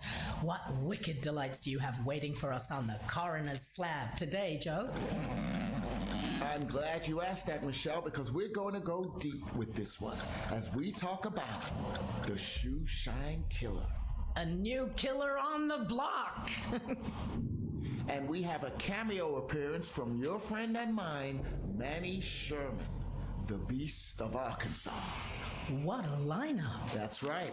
This is a case that's going to blow the listeners' minds because I believe, and I'm just putting it out there, that maybe, just maybe, local law enforcement got this one wrong. Sounds like a great show. You got it. But before we dig a little deeper and get to the juicy bits, I want to introduce a very important character in this story. FBI Special Agent Hector Monday. Let's take everyone back to Wednesday, January 15th, 1997, when Chester Bell of the FBI reported how Hector Monday and his team had apprehended the Beast. Good morning to you all. I'm Chester Bell, Assistant Director at the Federal Bureau of Investigation. At approximately 0530 local time, a team led by Special Agent Hector Monday and supported by law enforcement officers conducted a raid of a motel room just outside Birmingham, Alabama, to apprehend Manny Sherman, the man known as the Beast of Arkansas. Using state-of-the-art psychological profiling techniques, Special Agent Monday and members of his task force not only identified their suspect, but predicted his movement with unerring accuracy. I'm delighted to say, we have our man. Now, I've got something here that's going to put a different slant on this case altogether. What is it? I've managed to get in my possession extracts from the interview sessions between Agent Monday and Manny Sherman. No way! How do you keep getting hold of stuff like this? I have my sources, but I can't reveal them, not even to you. These tapes are being played for the first time anywhere in the world outside the actual interview room. Are you ready? I think so. Tape. Manny Sherman, born January 1, 1956. Come on. You know all this. What do you want? What's this? Huh. You've been doing your research, haven't you, Special Agent Monday? What are my favorite television programs? Describe my first pet? What were your friends like as a child? What is this? You're taking a survey, you're trying to learn something. Would it kill you to be direct? You wanted to know what inspired me?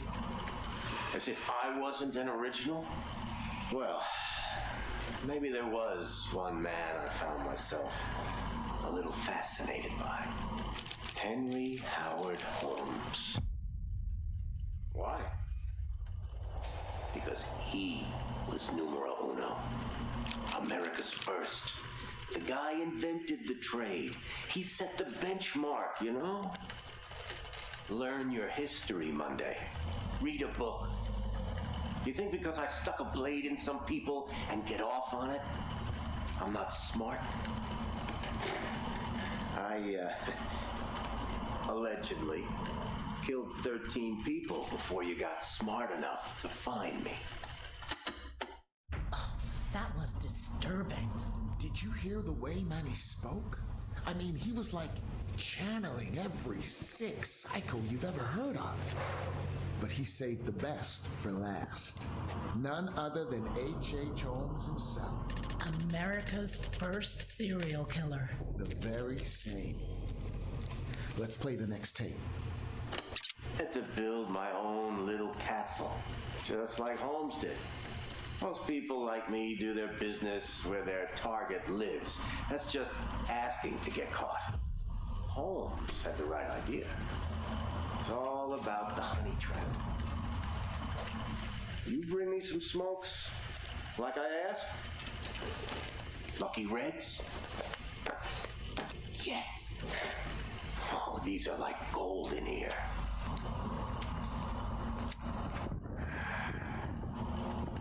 Damn, that's good.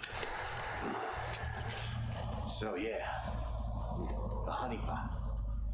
Holmes built a hotel about a mile from the World's Fair and called it the World's Fair Hotel, and bought ad space in papers alongside ads for the expo. Rubes from far and wide assumed it was the official hotel. Come on, Pa Kettle. Take a train in from Nebraska. It takes 3 days. They roll up into that joint ready to rest, get to their room, and whoops, what do you know? Holmes had a gas pipe hidden under the bed and poisons them. Maybe he pulls a trap door on them. Maybe he separates them and makes one watch through a window while he slits the other's throat. That's the advantage of a honeypot. No shortage of targets. That's why I picked all those houses north of the airport. That whole neighborhood was scheduled for demolition, and yet all those lovely realtor ladies must not have gotten the memo. Call up as a contractor. Tell them I'm flipping. Have them meet me out there. And look at that. We're the only two people for miles. The first couple times I'd wait for a plane to fly over just to hide their screams, but after a while I realized they could scream as loud as they wanted. No one was going to hear a thing. That's what I remember most. Those screams. You can try to understand why I am the way I am. You can forensic science up all the data you want. But you'll never know. You'll never know, Monday. You'll never really know how it feels when you watch the fire burn out of somebody. After capturing Manny Sherman, our man Monday was suddenly the hottest ticket in town. He couldn't go anywhere without someone wanting to throw a case his way. Everyone loves a winner. Let me lay this out for you. On September 3rd, 1997, the local PD found the mutilated body of an unidentified man in his early 50s behind an apartment block in the South Loop district of Chicago. Then, 2 weeks later, another body washes up on the East Pilsen River. With the exact same modus operandi, local law enforcement realized they were dealing with a serial killer. They needed help. So in the late fall of 1997, Agent Monday found himself in the Midwest heading up an investigation that would soon become synonymous with his name. Let's hear from Field Agent Danny Haywood on his first impressions of meeting with Agent Monday.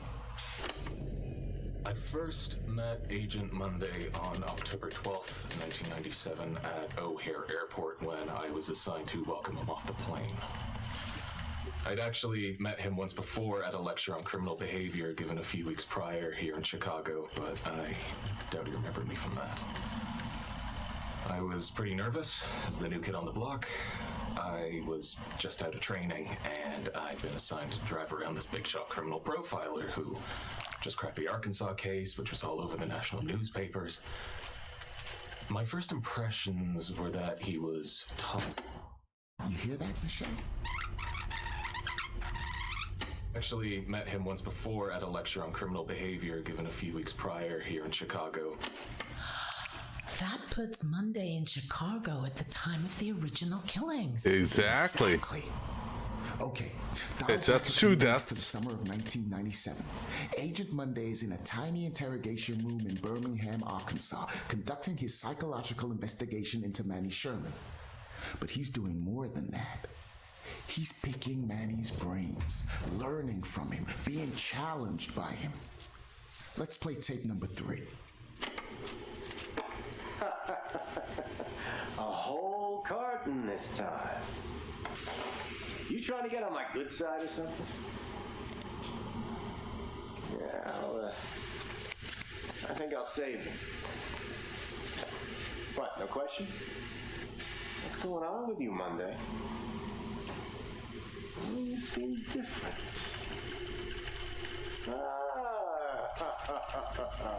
I see that glimmer in your eye, you little devil.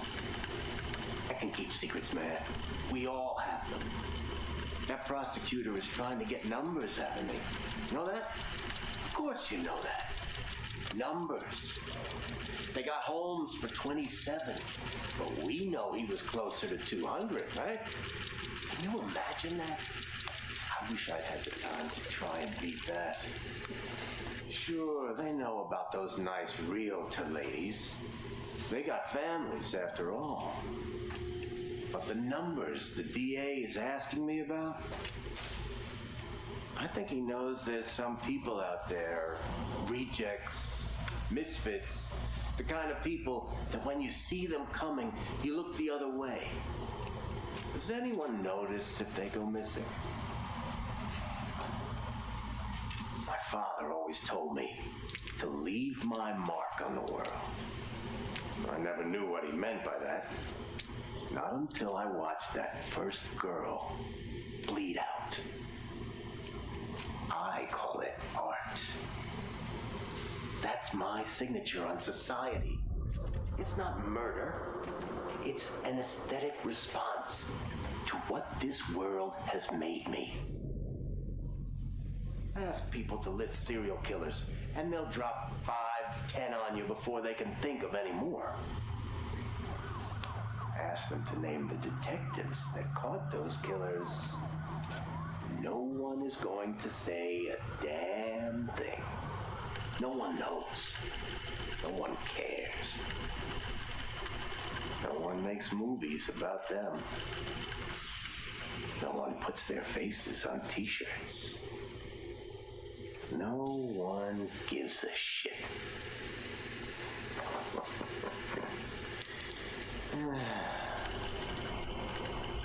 I've left my mark on the world. Have you?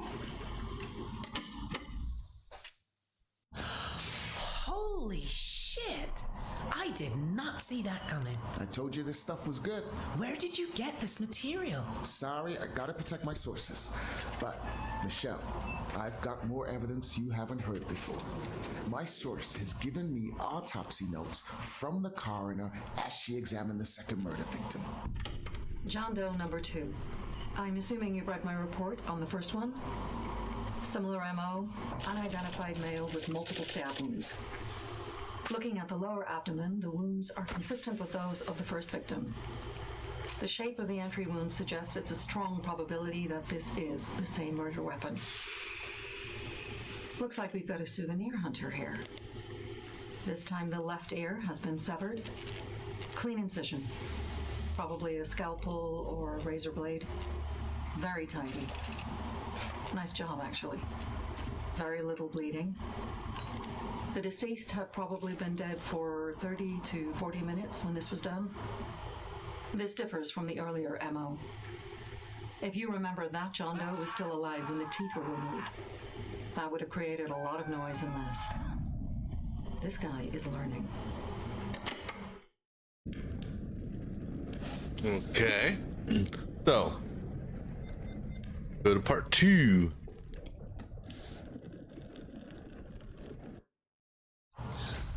Oh my god, that's gruesome.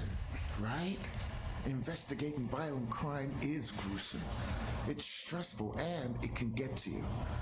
Agent Monday started seeking professional help. We have here a transcript from one of the sessions Monday attended with Dr. Isabella Garcia. Michelle, will you grab that piece of paper over there and read it for us? Sure. Psychological assessment conducted by Dr. Isabella Garcia. Patient name, Monday, Hector. Behavioral observation. Hector arrived at our scheduled appointment 24 minutes late. Once we sat down and began the session, he struggled to maintain eye contact. He found it difficult to articulate his feelings and was terse and guarded throughout. Hector has been working long hours and, as a result, isn't sleeping well. Hector spoke about his recently deceased mother and displayed evidence that he hasn't yet fully come to terms with her death. I strongly recommended a course of antidepressants, but he is resistant to this idea, believing that it would have a detrimental effect on his capability with regards to his current investigation. Hector describes his work in immaculate detail, and contrary to earlier in the session, his thought content is both coherent and logical. He is displaying an unhealthy obsession with his work, but his recent bereavement may be the underlying issue. So what do we know? Agent Monday is at his lowest point. He's struggling with the case, and he's being guided in his actions by a convicted mass murderer. This one is really going to give our listeners something to remember. It's the 4th and final meeting of Agent Hector Monday and the Beast of Arkansas, Manny Sherman. Hold on to your hats. This one is going to get tasty. You want to know what it means to be a killer? You ever been to the art museum downtown? They got this painting by a guy, I forget his name, famous painter. He did portraits of slaughtered cows hanging on hooks. You take a normal person to a slaughterhouse, and they will puke their guts out. You make it into a painting, and suddenly it's art. There's no difference between the two. Not really. Don't look at me like that. You know I'm right. You get it. I know you get it. You got to do something that matters. Make people feel something they've never felt before. Shatter the illusion that any of us are really in control.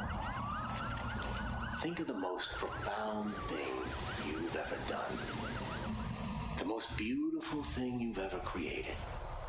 And I promise you, it's nothing compared to watching the life bleed out of someone. To see the fear in their eyes. To feel them pawing at you for release. To hear them pleading, begging. That moment when someone realizes they are at their end. That's when you feel it. That's true art.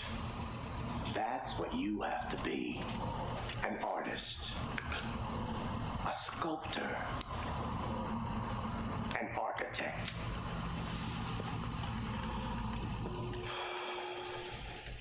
I see the gleam in your eye, Agent Monday. You're not fooling me. Ah, look at you now, huh? Am I gonna be your first? Well, come on then, huh? I'm right here. This room is soundproof. soundproof. You don't even have to wait for a plane to fly overhead.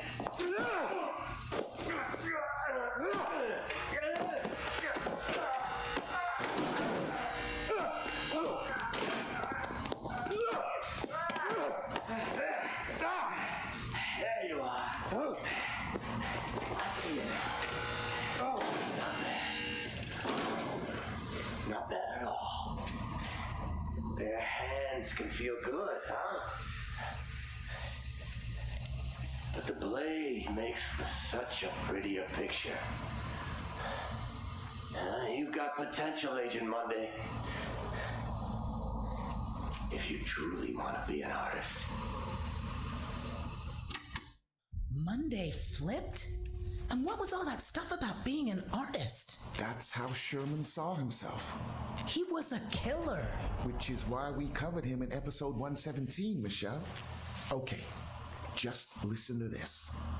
On June 17, 1998, neighbors reported hearing screams coming from Agent Monday's apartment. I've managed to get hold of the actual audio from the body mic worn by the first responder who answered the call. Chicago Police, Mr. Monday, this is Chicago Police. Can you open the door, please? Mr. Monday, I'm Officer Stanley with Chicago Police Department. Can you hear me, sir? Agent Monday? Fuck! Oh! Dispatch, this is Officer Stanley. I need assistance at 8 West 50th Street, requesting immediate backup. I'm in Agent Monday's apartment. There's blood everywhere and a body. I need immediate support. I think... Okay, so the string voice would have been death number 3, or victim 3. That police officer, victim number 4, theoretically. Plot twist. So Monday was actually investigating his own murders. He was the shoeshine killer. I bet you didn't see that one coming. Did they get him? You're racing ahead now, Michelle. Let's hear the moment Officer Richie Martinez cornered Agent Monday. All units, this is dispatch. Be on the lookout for a male suspect believed to be the shoeshine killer. Suspect is FBI Special Agent Hector Monday. He may be armed and is highly dangerous. Dispatch, this is Officer Martinez. I found Monday's car, requesting backup. Officer Martinez, what's your location? A warehouse on Park Avenue, Fulton River. Looks abandoned. Officer Martinez, backup on its way. Hold your position. Copy that. Shit! He's seen me! Officer Martinez, hold your position. Shit! We have a situation. Dispatch, the building's on fire. Fire department on their way. He's still in there. You read me? Copy. He's still in there. Monday got sloppy with his car? Maybe. Or maybe Monday wanted that police officer to find it. Well, I don't get it. He knew the roads were being watched. His car would have been pulled over the moment he left the city. So he needed another way out. Let's hear how Chicago AM reported events in their morning bulletin. Good morning, Chicago. We begin today with some breaking news. Chicago police today confirmed the body of a man found in a fire at an abandoned warehouse in the Fulton River District to be that of missing FBI agent Hector Monday. Monday has been identified as the shoeshine killer, whose recent killing spree struck fear into the hearts of locals in and around Chicago. A spokesperson for Chicago PD confirmed Monday murdered 4 victims, including yesterday evening police officer Patrick Stanley, a dedicated veteran of 22 years. The fire was brought under control shortly before 5 a.m. this morning. The body recovered at the scene was burnt beyond recognition, but police identified Monday from dental records. So, that was the end of Special Agent Hector Monday. Whoa, hold your horses. You think it's so difficult to forge dental records? Monday was a teeth puller, remember? He probably had a collection. And he was a highly motivated FBI field agent. You think he faked his own death? I don't know. But this case has one more twist. On February 16th, 2001, there was an incident at the Chicago PD Evidence Management Facility. Michelle, can you grab that report next to you and read it out for our listeners? At 0600 hours, I, Officer Frank Hooper, discovered that one or multiple individuals had gained unauthorized access to the evidence room at 1612 West State Street. Among the missing items were assets recovered from the apartment of former FBI agent Hector Monday, including there's books, Pitcher's name. clothes, notes, surgical tools, and dental equipment. Wait. Keep reading.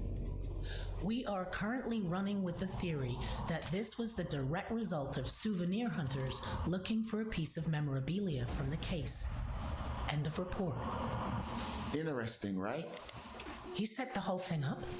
In that list of stolen items, reportedly was a piece of paper with a list of names. Aliases? What are you saying? I'm not saying anything. I'm just putting it out there. You think Agent Monday is still at large? Well, if he is, maybe he can call into the show and let us know. Our lines are open.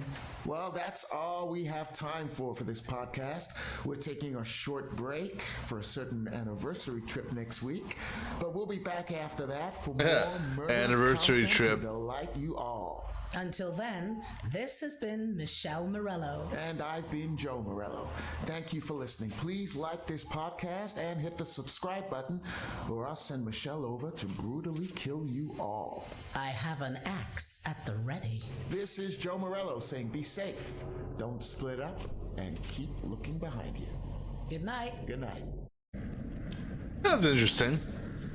And basically, it, put all the what do they call them?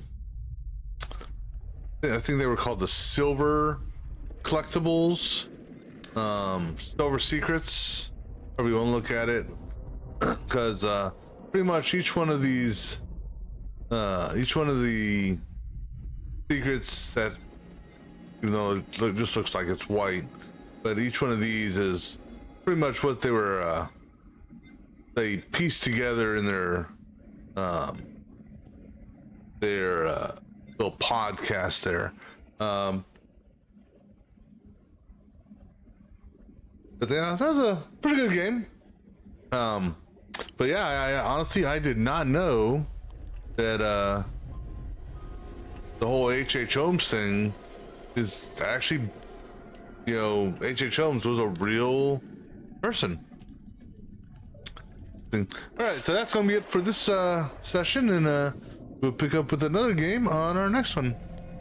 All right then, so until next time.